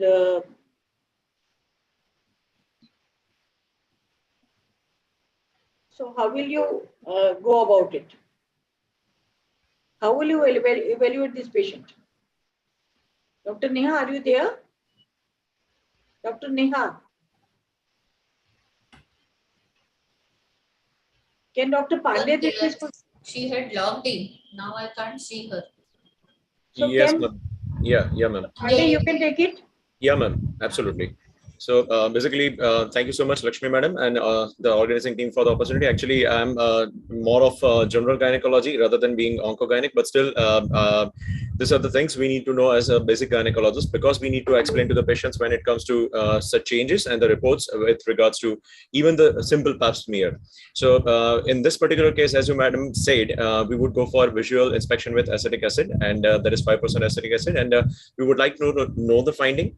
We would explain to the patient with regards to the probable findings and further management if any of the findings come positive with regards to acetic acid staining of those particular abdominal areas, and then the further management would be done by keeping oncogynecologist in loop and according to the proper protocol and the flow charts with regards to that particular lesion. So what was the finding? Yeah. So VIA and Billy, there was a large distinct opaque acetowhite area with iodine negative area was seen on the posterior lipocervices. What should you do further? First of all, with this particular lesion. What is the next step? Yeah, this particular lesion, I would take the photograph of this lesion for my record, as well as for explaining to the patient as well. That is one thing. And then we would go for colposcopy if the facility is available for with the center. And this particular lesion needs to be noted and reported with the photograph if possible, with it, which is again color printing for the patient, for us as well, for proper follow-up. And then we have some scoring system as already mentioned in previous lectures. And Lakshmi Madam said that it would be taken in this particular panel. So the scoring system would include 5 of the points. That is the uptake of acetic acid, 5% acetic acid, then the margin or the surface which is visible, then the vessels visible, the lesion size, and the iodine staining. As seen in the slide, the reporting is to be done. The 0, 1, and 2 scores are given, and the totaling of this particular 5 zones is to be done. When the score is from 0 to 4, it is to be stamped as CIN1. When the score is from 5 or 6, it is supposed to be stamped as CIN2+, and when the score is 7 to 10, it is supposed to be the high grade or suspected invasive cancer, which needs further management, as again said, by keeping the oncogynecologist in loop, madam. Very well explained. Sweet score we were just talking about, and you have explained it very well. Now the colposcopy has been done. We have taken a biopsy. The sweet score is 8. And so on histopathology, it is CIN2. So what will you do next? What treatment does she require? Does she require any treatment? Or yeah, basically, as again previously mentioned, that CIN1 and 2 are the lesions. Even 2 is something which would regress on its own number of times, but again, proper follow-up and monitoring is required. But again, there is a small fraction of patients, like 20 to 30%, which would progress to CIN2, and then a few of them would, like 4 to 5%, would progress to invasive cancer as well. So we need to keep the patient informed, and the monitoring is thus essential with regards to the progression or regression of that particular disease. And CIN2 is basically having lesser chances of progressing to CIN3, but again there is a small chance. So proper monitoring is required, and documentation of all those visits, keeping the patient in loop, and proper informed consent with regards to all the information shared with the patient is to be taken, just to avoid the litigation, as well as imposing that particular significance of follow-up visits is required, madam. So how do you manage? Is there any role of markers, or is there any excisional procedure? What about cryo? We have just heard a very beautiful lecture earlier. So if you could enumerate. Yes, ma'am. So excisional procedure I would prefer, madam. That is like LEEP, that is LEEP, and cryo again depends on the individual case, and proper informed decision needs to be taken with regards to the cryo, as you said, madam.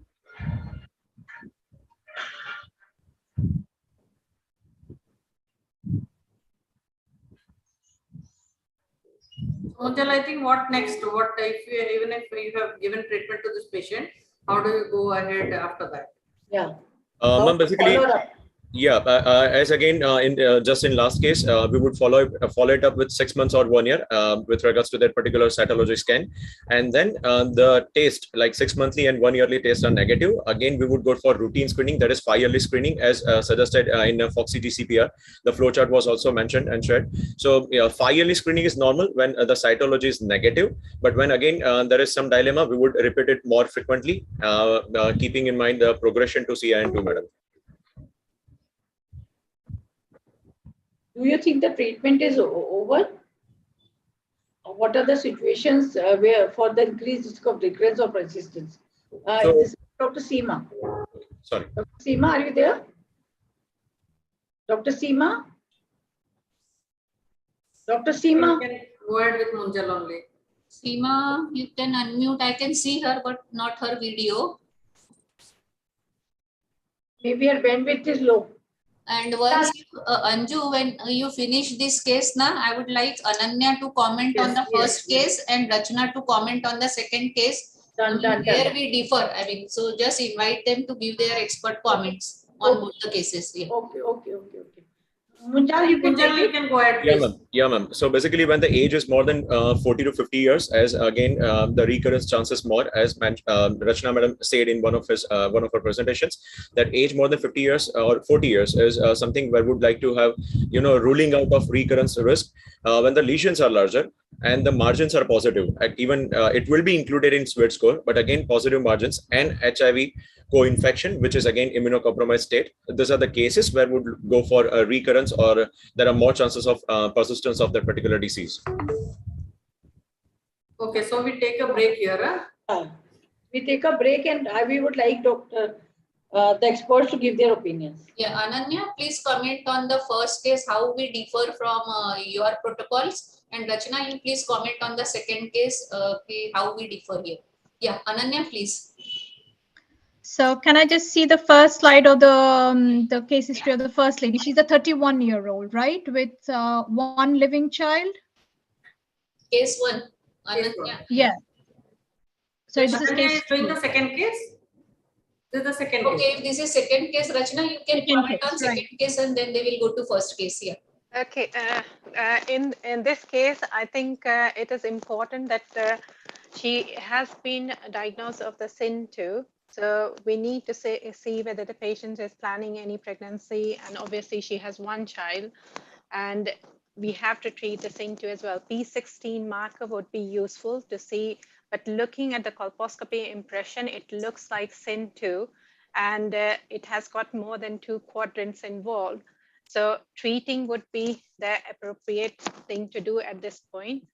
I would not recommend excision treatment straight away because we have done 10 years of retrospective study in our own hospital. We have seen that ablation is as equally effective as the excision. So I would be more conservative with the ablation rather than going with the excision treatment. And we'll follow them up after once you have treated, you can just do a repeat smear in 6 months' time. And if she is returned back to routine, then they are discharged to routine recall. We don't follow them up again. Important thing to identify is, do they have any risk factors? I don't know if you have got the smoking such high like here, but if they have a smoking, we tell them to stop smoking. And if there are other risk factors such as they're compromised, if they have HIV, then obviously they will need further follow-up depending upon the next smear. Rachna, would you advise vaccination for this woman? Well, that is still going on. We haven't got we don't routinely give a vaccine to the patients who already have been identified because there is still, for us, we don't routinely advise for vaccine. Only couple of the cases where we have advised vaccine is when we have got one patient who has got multizonal dysplasia, and she has had hysterectomy. She has got persistent VIN. She has got persistent VAIN. She also developed squamous cell cancer. So she is the only person where I have given in my practice the vaccine as in conjunction with the colorectal team, but we don't routinely give them the vaccine. But I think we have to wait. There might be evidence coming up and we may start to use in future. Just time will tell. So I think very well summarized. I think she needs some kind of treatment because it's a big lesion, and ablation is a better choice because we are looking at her fertility also. So thank you so much. Back to the first case, yeah, so that other we are going comment, yeah. Yes.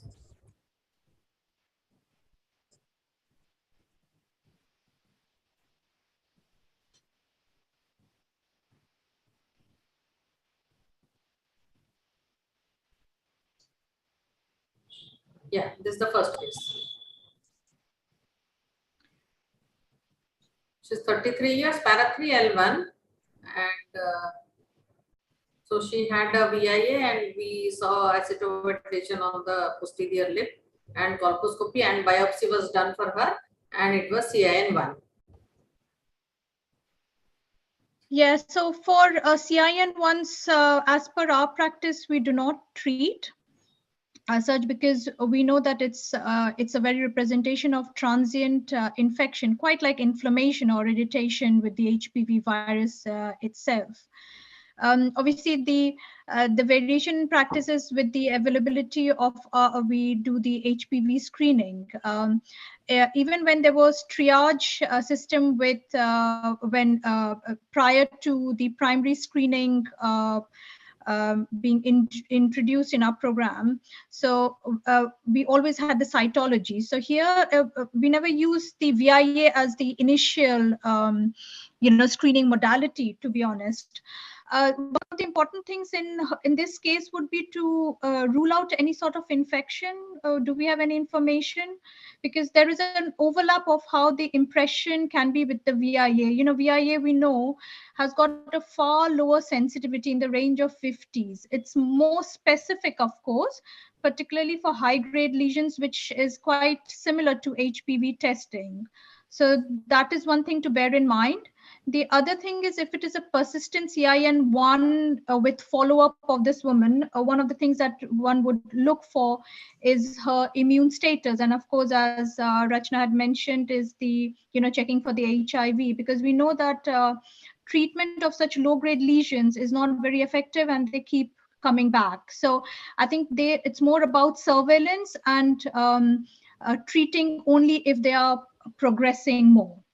Of course, if the woman is, as you had put forth the question, if it's a single visit, she wouldn't be open to coming back, then, and if it's persistent, then you can give her the option of treatment. But keeping in mind that, what is the form of treatment that you would do? You would probably, she's young, she may want more children. You'd probably be more conservative. And also WHO in the low resource settings, that's what they practice as well. So they would advocate destructive procedures, even for CIN2 or CIN3, if there is no way of following up these women, or making sure, or they do not come for routine screening either. So they would rather, it's about actually opportunistic, not only diagnosis, but also treatment for them. So that is what, we would do. But here, CIN1 is not treated. In most of our women, we'll look at see and treat, because we're not sure whether they'll come back again for treatment. Absolutely. I think, Anna, there's a different, because it's a private setting as well. Here it is free treatment. So people do think about what they are paying out of their pockets there and whether they would want to come back again and again. But yes, one has to be mindful of the fact that most of them do regress, and it may be that we are over treating. Any kind of treatment has its risks as well. And if it is particularly there is any evidence of infection, then one should not go ahead with any procedures until an infection has been ruled out. Yeah. In fact, colposcopy even. So we need to do the colposcopy only after treating the infections. Absolutely. I mean, there is the modified sweet score as well, which actually uses a cutoff points of 11. Which actually gives a much more higher negative predictive value, up to 90% as well. Okay. Thank you so much, Dr. Ananya. So we go ahead with the third case, Dr. Anju.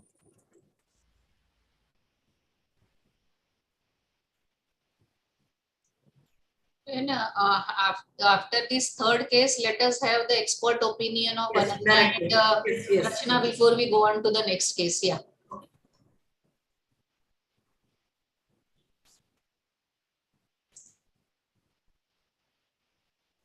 Please unmute, Dr. Anju.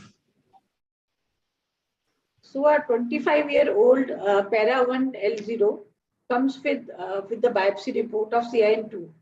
She is definitely keen for conception. And on VIA, we lead the cervix looks like, this. You can see the pictures. And what do you suggest? Whether we should, observe her with, what do you suggest? Dr. Ekika is there? Dr. Ekika. I can see only Munjal. Munjal is here and Seema has logged in. Seema is here. Seema, can you take this? Seema, she has logged in from mobile. Yes, ma'am, I'm also here. Yeah, so Priya, you take. She is having some problem. Priya, please go ahead. Yeah. Yes, ma'am. Thank you, ma'am. Just we discussed if the female is keen for pregnancy and conception. If the genotyping is available, we will go for HPV test and with the genotyping for the specificity. And if it is positive, then we can go for colposcopy and cytology. This we can done 6 monthly. And because if it is CIN2, CIN2 most of the time can regress in she is keen of conception. So we can go mostly with the observation and follow-up. Yeah, again, we have got this beautiful, Foxy GCPR flow chart, which is very well guiding us how to go about CIN2 in the woman with pregnancy. Basically, it has to be conservative report with the markers. And here comes the role of HPV, which is again, I think, very, very important. We do an HPV. If it is negative, we can, just follow up. And if it is positive, then we accordingly, because markers have got a very big role in such cases, especially in cases of pregnancy. Will you speak little on this, the markers, Dr. Priya? Genotyping P16 and case K167, if it come positive, then we have to be more vigilant with the patient because there are more chances of progression rather than regression. And but patient is keen of pregnancy, so with 6 monthly we can do the monitoring. And if the patient is well compliant, we can wait and watch. But if in the future, after 1 year or 6 months, if it comes to be high grade cytology or the colposcopy worsens, then we can go with the excisional procedures. If any abnormal report in between the monitoring of this annual co-testing. Very well said. That and if she comes normal, naturally we go to normal 5-year follow-up. So very well said. Can we go to next, Dr. Bhagyalakshmi? Yeah, I think we can take some comments from Dr. Rachna because she has already spoken about all this. Dr. Rachna? Yeah, hi. Yes, I was looking at the images. She's young. She's a 25-year-old, and she is planning pregnancy. So there is a high chances of regression up to 60%, as the papers have suggested.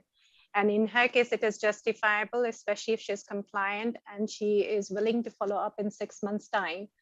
And you can see that there is a large ectopin. And if we plan any excision treatment, we'll be taking out quite a lot of chunk of cervix. So it is better that we allow her to take the natural course.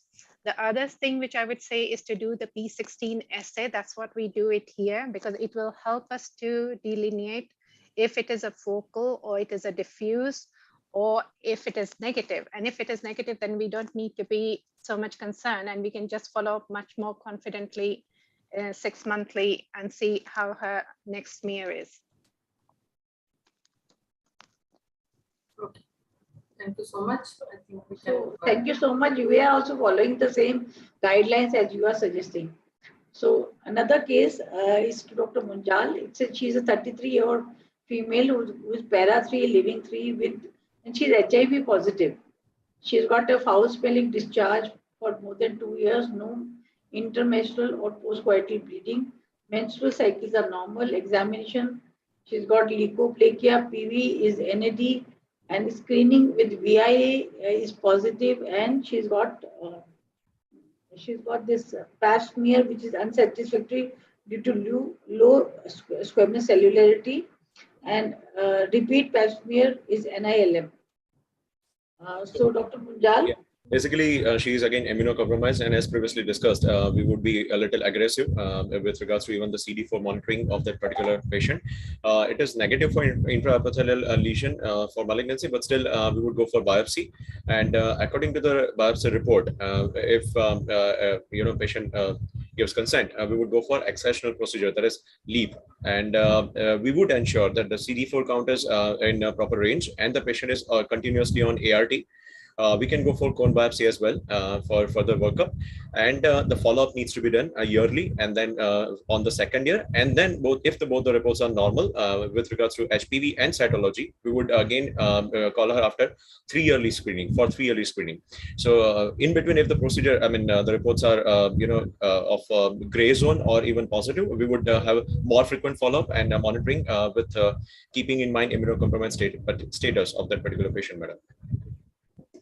Yeah, immunocompromised. Can we have the expert comments, please? Because she is SIN3 and she has got HIV positive, I think I would go for excision treatment. And once she has had her treatment, she will be for the test of cure. in our unit with HIV patients, they go for yearly screening and they have the yearly smear program. They don't need to be seen in colposcopy. Only the first visit has to be in colposcopy if they have got normal smear. They can have the smear with the, here we have got the GPs, and it could be with any gynecologist rather than in oncology or the colposcopy experts that they need a follow-up. So if they go back to routine normal, then they can be for yearly screening rather than 3 to 5 yearly, as this is how we follow up here. It may be difficult, especially if the patients don't want to, the compliance may not be the same over there. Thank you so much. So please unmute, Dr. Anju. So the next case is to Dr. Munjala, Dr. Priya. She is a para 4. She is 43 years and she gives a history of contact bleeding for 4 months. And when we do her cytology and we see that, it is NILM. What will be the management? Can you please tell us? Cytology is NILM. What will be the management? Dr. Priya, you're there? Dr. Priya? Okay, Dr. Seema is there. She can take this question. Dr. Seema, can you take this? Seema? Please unmute. Please unmute. Unmute. Am I audible? Yes, you are audible. Yes, you are audible. And she's having bad cervix. And may I have the previous slide? I'm traveling. I couldn't see the previous slide. Yes. This cytology is negative for the this thing in malignant cell, and we would follow up with this patient colposcopic and biopsy, and if it comes positive, then we can do these management treatment like cryo and LEDs, and bone biopsy can be done, and hysterectomy can be offered if she is not planning for the pregnancy, and if she has glandular involvement and other things, hysterectomy can also be the option. And otherwise we can do cryotherapy or LEDs and cone biopsy, and we would follow up with biocytology at the 6 months and interval, then 1 year, then 2 year, and anytime if it comes positive, then again we would go for the colposcopy and biopsy, and if it comes positive, then we would definitely take the advise the patient for the hysterectomy. Otherwise, if it comes normal, then we can follow up this patient for via and cytology for 2 years. She is a para 4. She's para 4. She has completed her family, and hysterectomy can very well offered to her. And when we did the biopsy, it came out to be invasive squamous cell carcinoma. Okay. Colposcopy, and it came out to be invasive squamous cell carcinoma. Yes, ma'am. Then definitely we should offer the this total hysterectomy with the bilateral salpingo-oophorectomy, and we would follow the FOXY guidelines in the management. Seema, I think this is just a cue here that we should not always go by your cytology report. Sometimes you should also be very suspicious, because the service looked suspicious from the beginning. Yes, and yes. We were following her with colposcopy and biopsy. Yes, and if the biopsy is an invasive squamous cell carcinoma, I think we have to do so many other imaging to stage her, and then do a radical hysterectomy if she is operable at the first week. Okay, so before that, I think we can take some comments from Dr. Rachana or Ananya. Yeah. My only thing is looking at the cervix, it looks like that it is a high-grade risk of invasion. And in those conditions, instead of doing biopsy, I would rather do an excision biopsy, because it gives you a better histological for pathologists to look at it and to be able to delineate whether what is the grade of the invasion. And these patients are then referred to the oncology centers where they have the imaging and the prior planning, because if we do the surgery straight away and it is a stage 2B and above, then we are not doing the proper treatment for them. They would rather go for chemo radiation. So you have to be careful offering them straight away hysterectomy. It is better to have the staging before we offer them any treatment.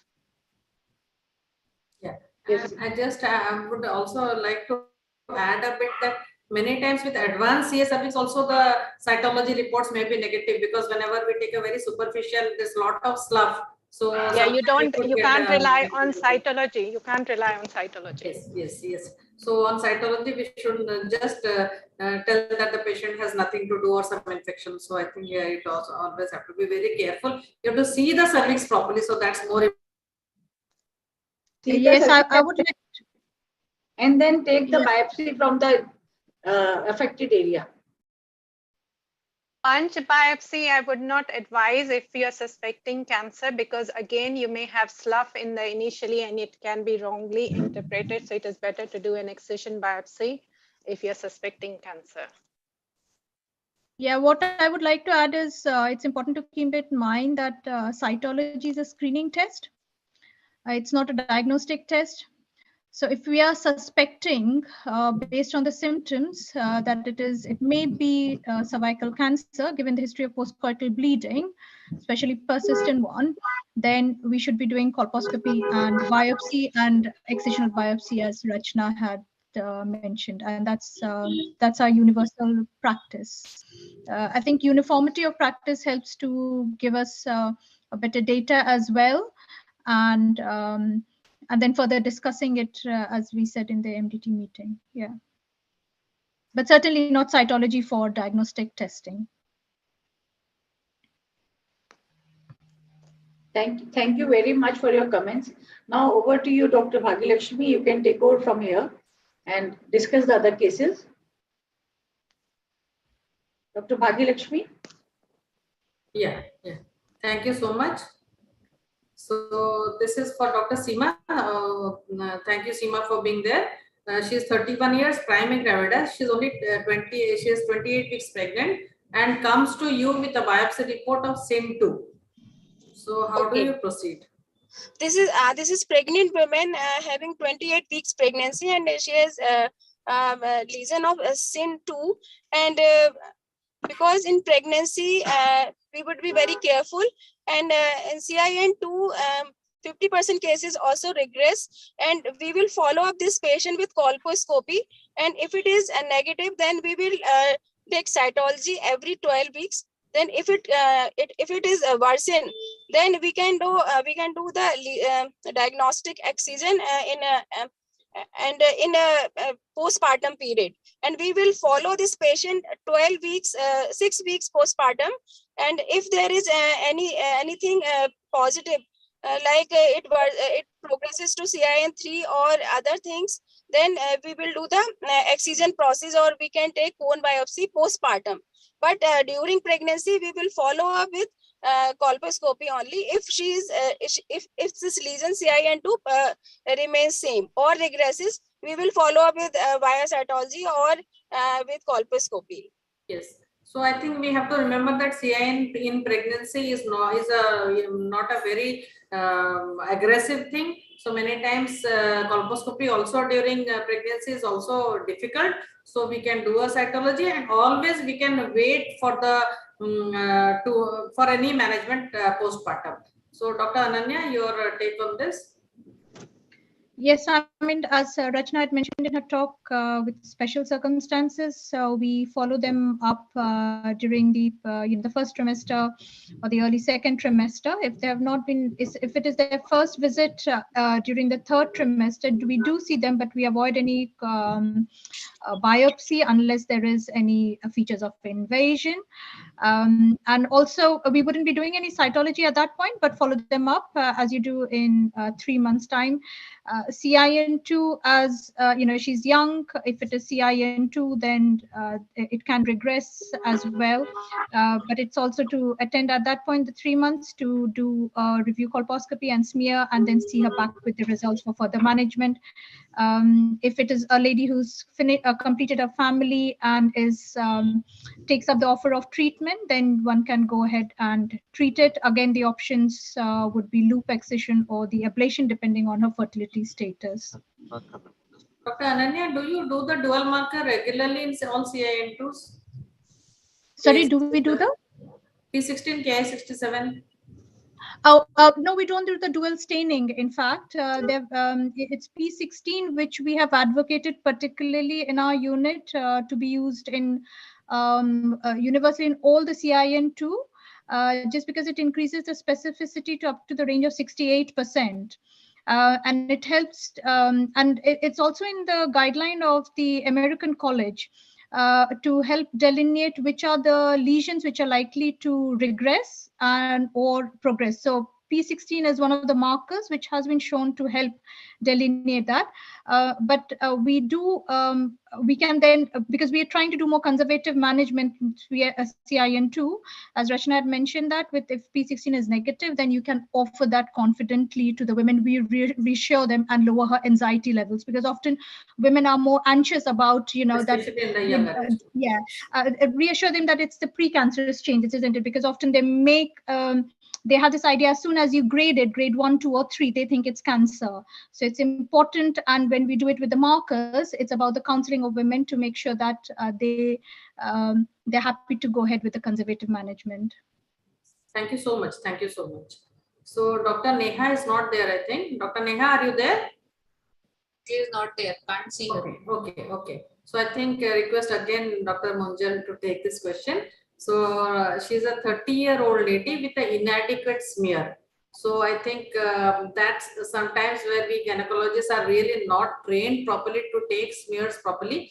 So I think with the advent of liquid-based cytology, this is really, this problem is going to go away. So till then, I think you have to tell our participants what is the inadequate smear and what first please tell them what is the adequate smear, then we will discuss what is the inadequate smear. Basically, pap smear is representative. The cells need to be, representative of the transformation zone. That is where we are actually focusing on. So, with regards to the age of the patient, reproductive age, where the patient is, whether she is approaching menopause or even reproductive age group, the transformation zone, according to the hormonal changes, shifts. So, the smear needs to be taken from that particular transformation zone. So, that is number one.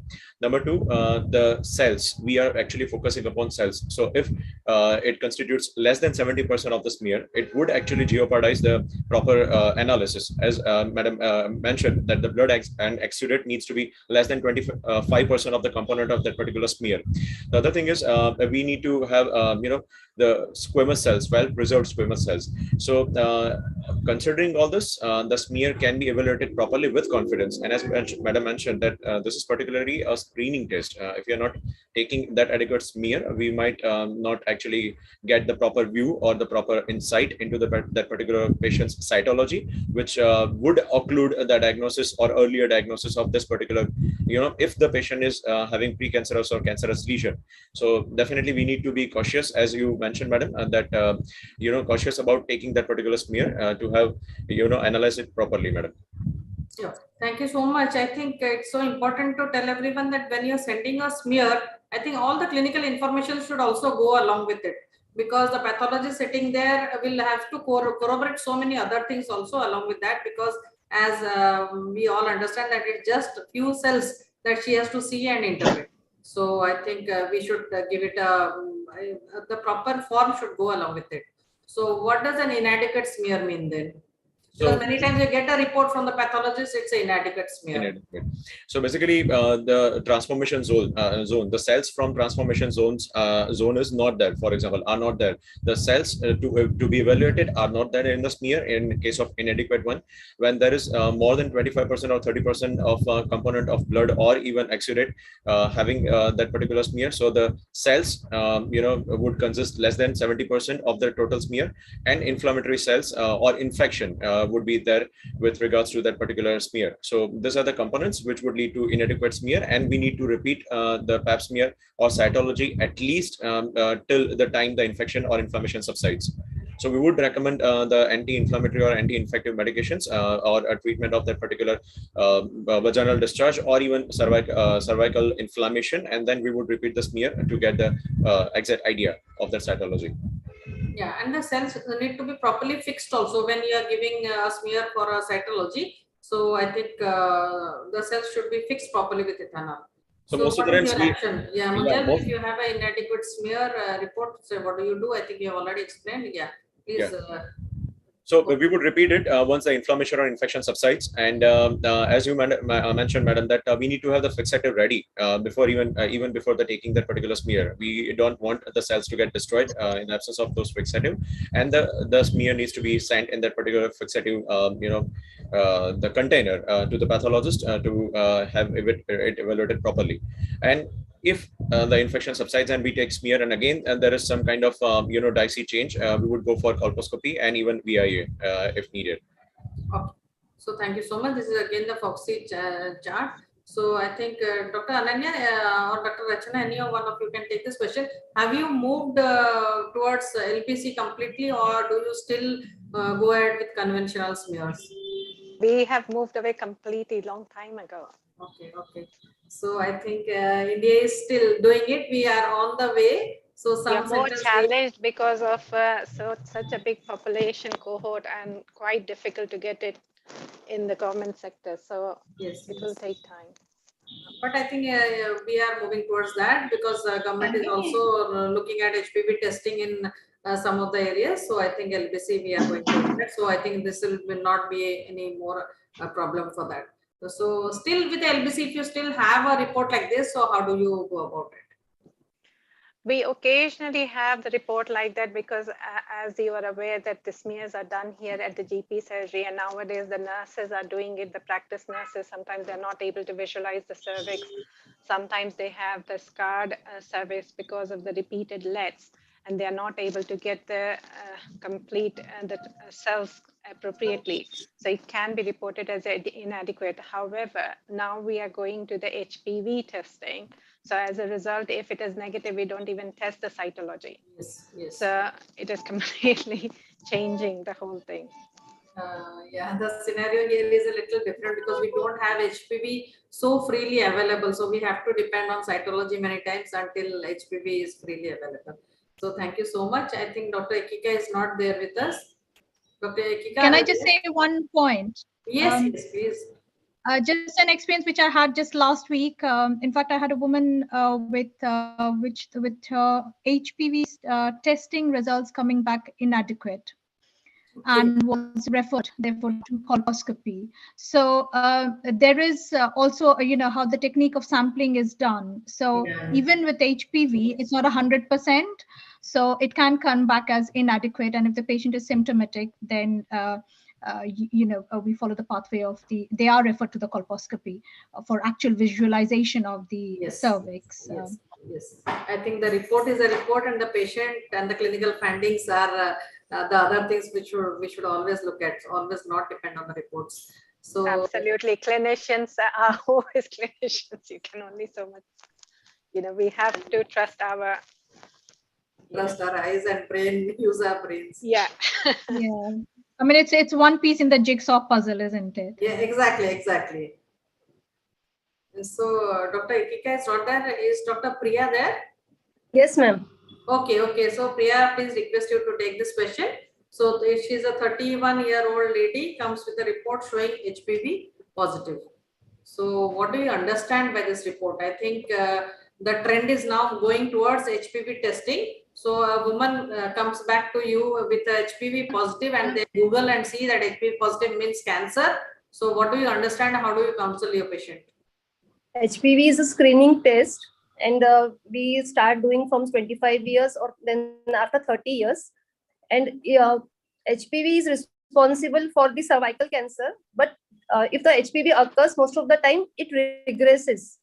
The infection regresses. So it's not to worry. If only HPV is positive, it's not a cancer.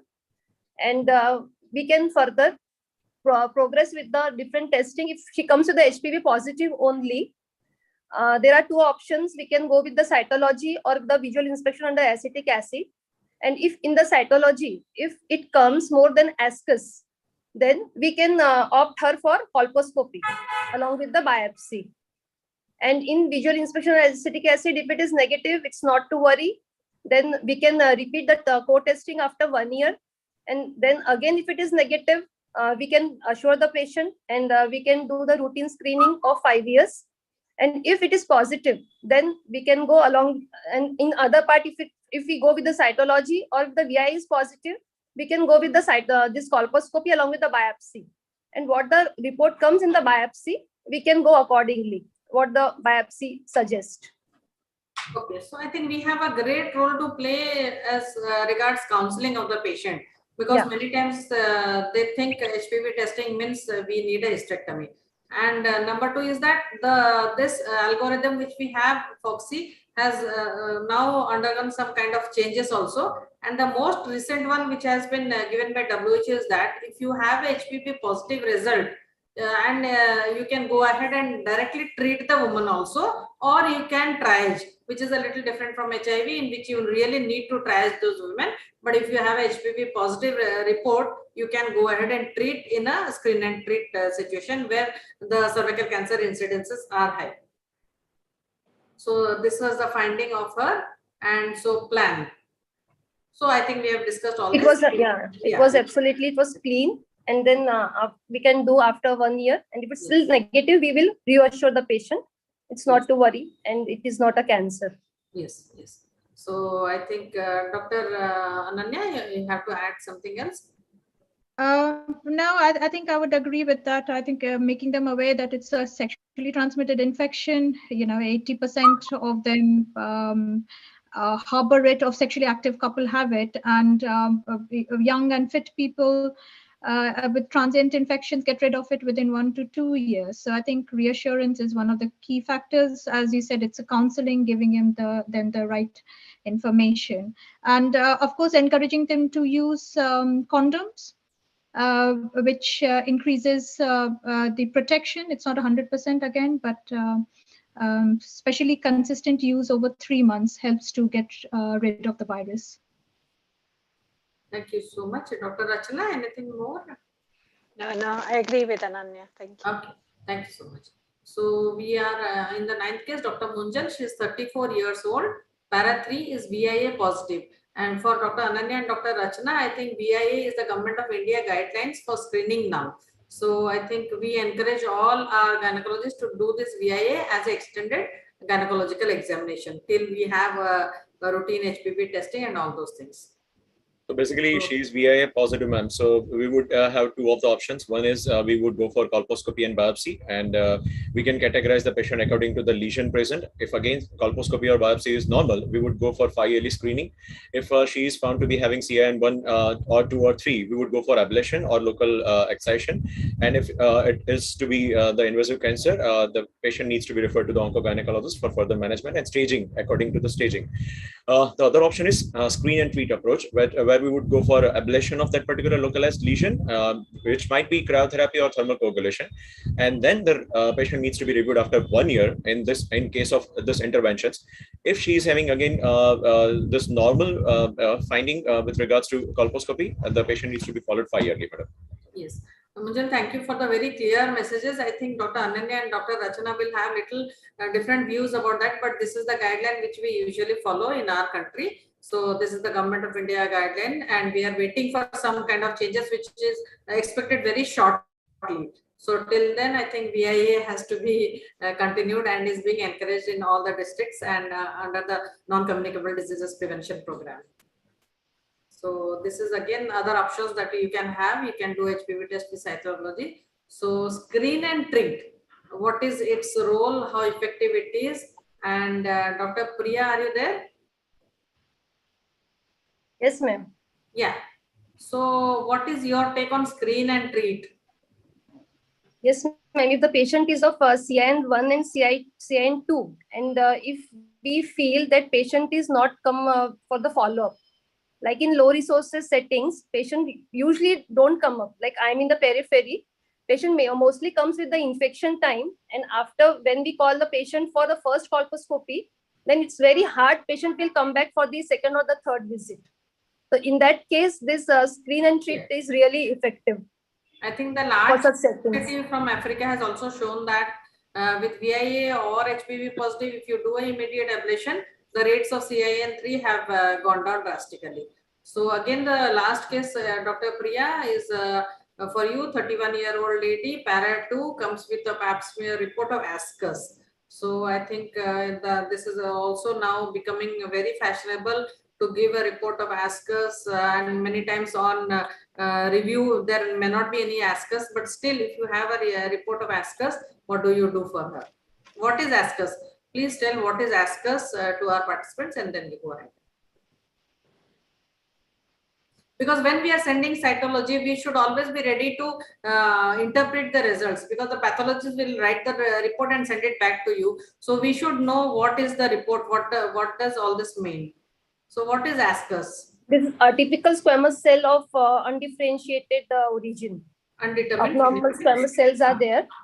Yeah. But they are of not of significance. But in long term, we can't miss them also. We have to keep the follow-up with the ascus patient also. Yes, so ascus is in between normal and abnormal. So, and it has got various dimensions to that. It could be ASCH also. Sometimes that's again another entity. So in which high grade lesions cannot be ruled out. So these are very the pathologist also has to be very, very diligent to report all this. So this is not very focused. So I think the risk of cervical neoplasia has been shown that if you have a report of a ascus, then there is a risk of CIN2 in 6.9 and CIN3 in 2.6 also, and cancer also. So I think we have to be very careful when you have a report like this. And if you have the possibility or feasibility of doing HPV test along with that, then it can give you an add or reduce the risk of CIN2 with ascus. So what is if you have a HPV positive report with ascus, I think colposcopy is a must. Yes, please go ahead. Yeah, if the cases of ascus, we can't miss the case and we have to follow with the HPV test. And if the HPV is positive, we have to go with the colposcopy. And if that time HPV comes to be negative, we have to do screening after 6 monthly. So HPV positive ascus again, please go ahead, Priya. Yeah, yes, ma'am.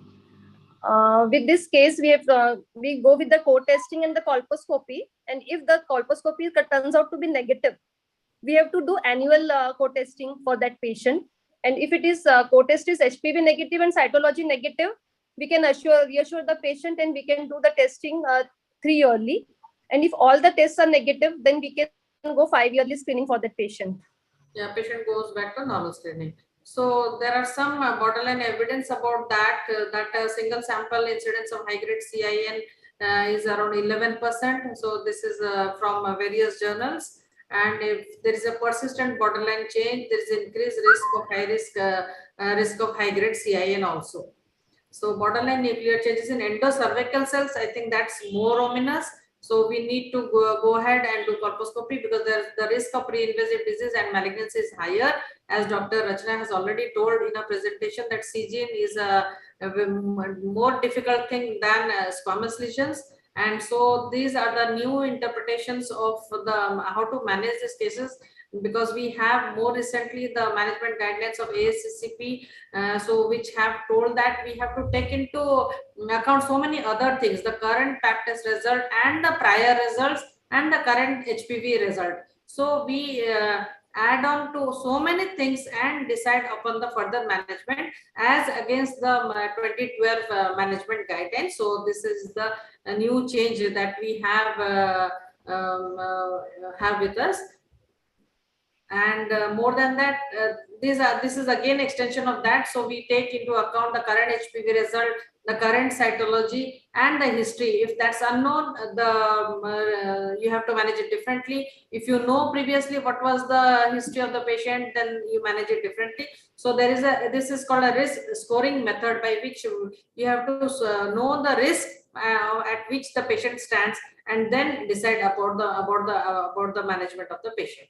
So this is again, if you know the risk of her developing into CIN3, because as we have discussed, CIN1 is I think you need not treat most of the time. And CIN3 is the most important issue where we have to take a decision whether to treat or not to treat, because CIN3 is the uppermost limit and there is a chance of development into invasive cancer.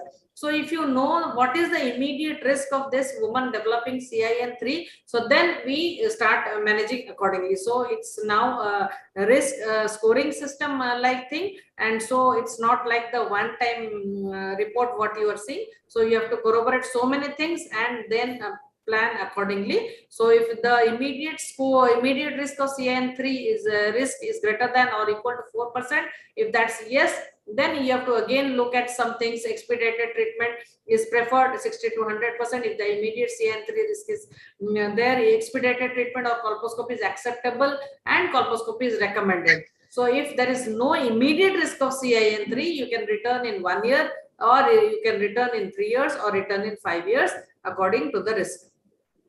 So there are some exceptions also to this colposcopy threshold, but then the moral of the story is that you have to look at so many other things, corroborate whether she needs treatment or does not need treatment at present. So I think before ending, so this was our last case. So we take comments from my experts who are there with us now. So Dr. Rachna and Dr. Ananya, what is your take on this risk scoring system of managing or not managing? If you, what do you follow? For us, the risk factors for us is a big thing is the smoking. And, you know, because quite often the patients or their previous history of past colposcopy, and if they have had recurrent lesions. So we don't have risk scoring system, but you take into cohort.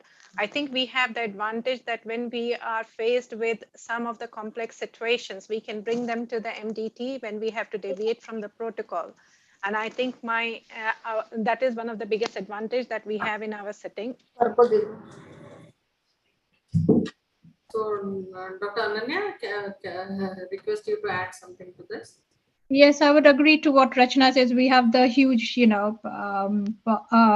unparalleled advantage of having access to the HPV, not only HPV screen, but also the setup of the MDT. So where we are veering off from the normal guidelines, then we can, discuss this, reattend and review all the results as such to come to a decision.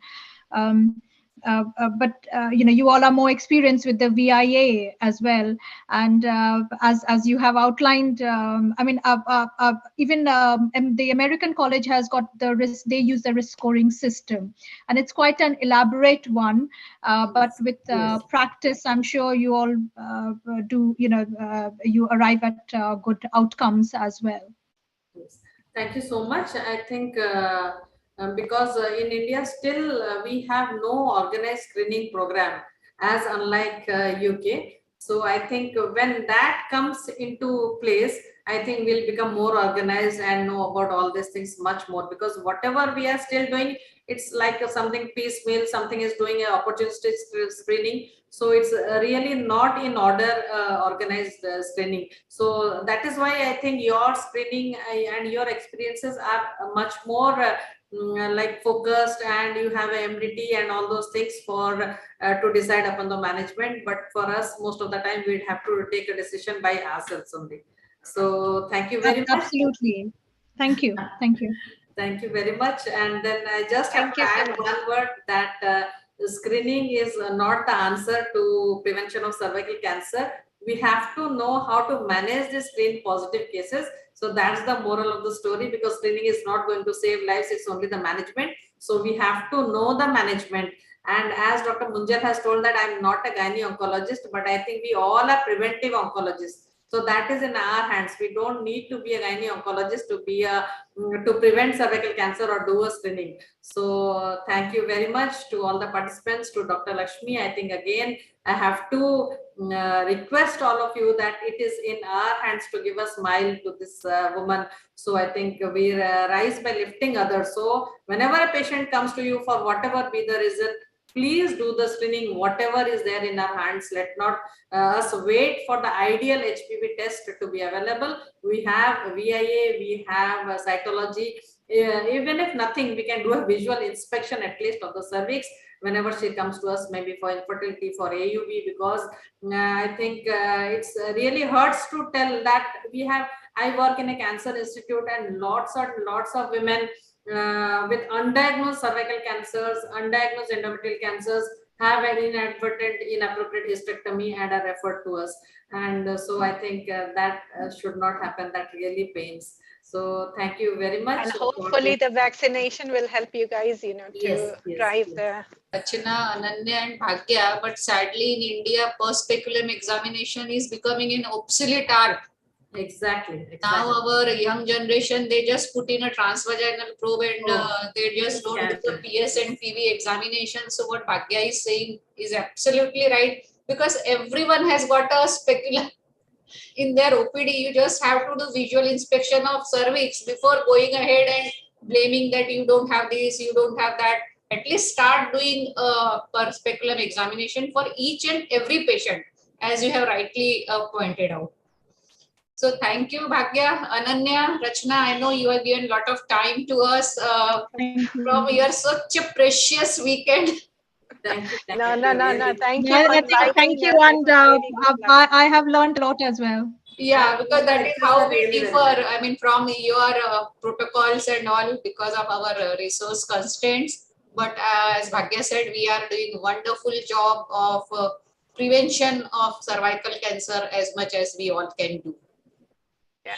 Yes. Back to I know, because I remember, I had been to one of the small village in Bihar in Chandankari and did one colposcopy camp.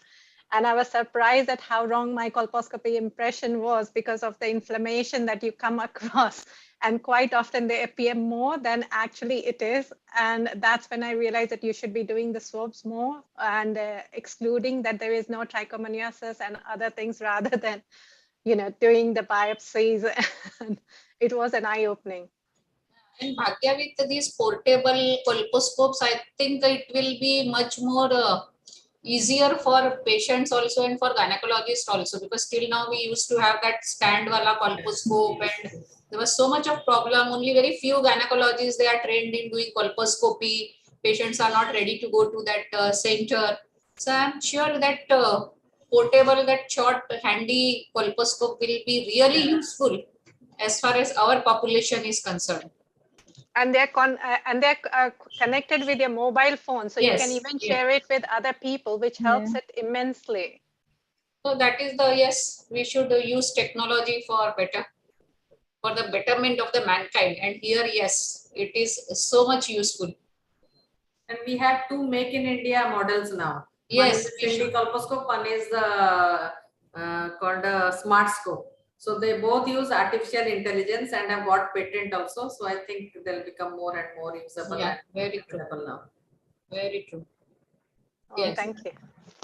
So back to Sushma. Just wait for 2 minutes for a formal vote of thanks before we disperse. Yes, Sushma.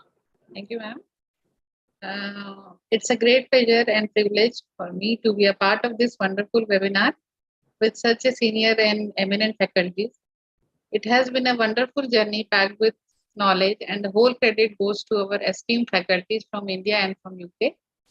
On behalf of team of Indo International Web Series, in association with RCOG License Group, I would like to extend my sincere thanks to Dr. Lakshmi Shikhande ma'am, Dr. Josna Pundir for putting a lot of efforts in organizing such a wonderful and very important webinar on HPV infection and colposcopy update. I would like to extend my sincere gratitude to Dr. Ananya Kar ma'am and Dr. Rachna Dwivedi ma'am from UK for taking out time from their busy schedule in this precious weekend and for elaborate lecture on HPV infection and colposcopy. And from bottom of my heart, I would like to thank our esteemed faculties, Dr. Bhagyalakshmi ma'am and Dr. Anju Soni ma'am, and panelists Dr. Munjal Pandya and Dr. Neha Sharaf, Dr. Priya Shinde and Dr. Seema Vashne for wonderful panel discussion. And then I would like to thank our respected chairperson, Dr. Ram Prasad De sir and Dr. Poonam Lumba ma'am, Dr. Jagrati Desai ma'am and Dr. Vinita Singh ma'am for chairing the session and sharing knowledge with us. And at last but not the least, I want to thank all the participants of this live webinar because without them, this webinar could not be successful. At the end of the webinar, I would like to thank Dr. Lakshmi Shikhande ma'am, Dr. Josna ma'am, and Dr. Jyoti Malik ma'am for giving me the opportunity to be a part of such a wonderful webinar. Thank you, ma'am. Thank you, all of you. Rachna, I invite you for your closing remarks before we end this meeting. You are our international convener for this webinar, and I know you and Ananya have taken a lot of pains to prepare your presentations and to interact with our Indian counterparts and our audience. So your closing remarks, Rachna. Well, I would like to really thank you. I was very anxious coming on this webinar because I'm not nowhere any expert or any research person, but I really enjoyed it. The interaction, it was a good learning experience from especially Ananya's talk of the HPV and the basic pathogenesis. It was extremely informative. And Bhagyalakshmi bringing up those cases was very interesting, and to see the Indian side of the how well you are managing, and the flow charts and all are so clear. And so there is people should follow. And if people are not following, I don't know how you can try and reinforce the message again and again. But I think everything is out there. We just need to ensure that we are practicing it. And the most important thing, the take home message is that, we should integrate, especially with the SIN2s and low-grade lesions, not jump and do aggressive treatment. And if there is a suspicion of cancer, then I would advise not to do simple hysterectomy, because we undertreat and we are going to kill the woman, which is not in her best interest. Well said, Rachna. So once again, thank you all, and we will meet soon on some of the other platform. So thank you all. Thank you, Lakshmi madam. Thank you, Bhagyalakshmi madam. Thank you, Anju madam, for the opportunity, madam. Thank you. Thank you, Munjal, for taking up the cases because many of them panelists were absent. Thank you. Yogendra, you can end the meeting now. Thank you. Yes, all. yes, ma'am. Bye. Thank you, ma'am. Thank you, all the delegates and Rachna and faculty. Ananya, good day, good weekend. Enjoy. Yeah. You too have a good weekend. Thank you. Thank you all. Hope to see you all soon. The recording has stopped. Thank you. Bye, everyone. Bye. Bye. Thank you, ma'am. Thank you very much. Thank you, ma'am. So I'm just ending the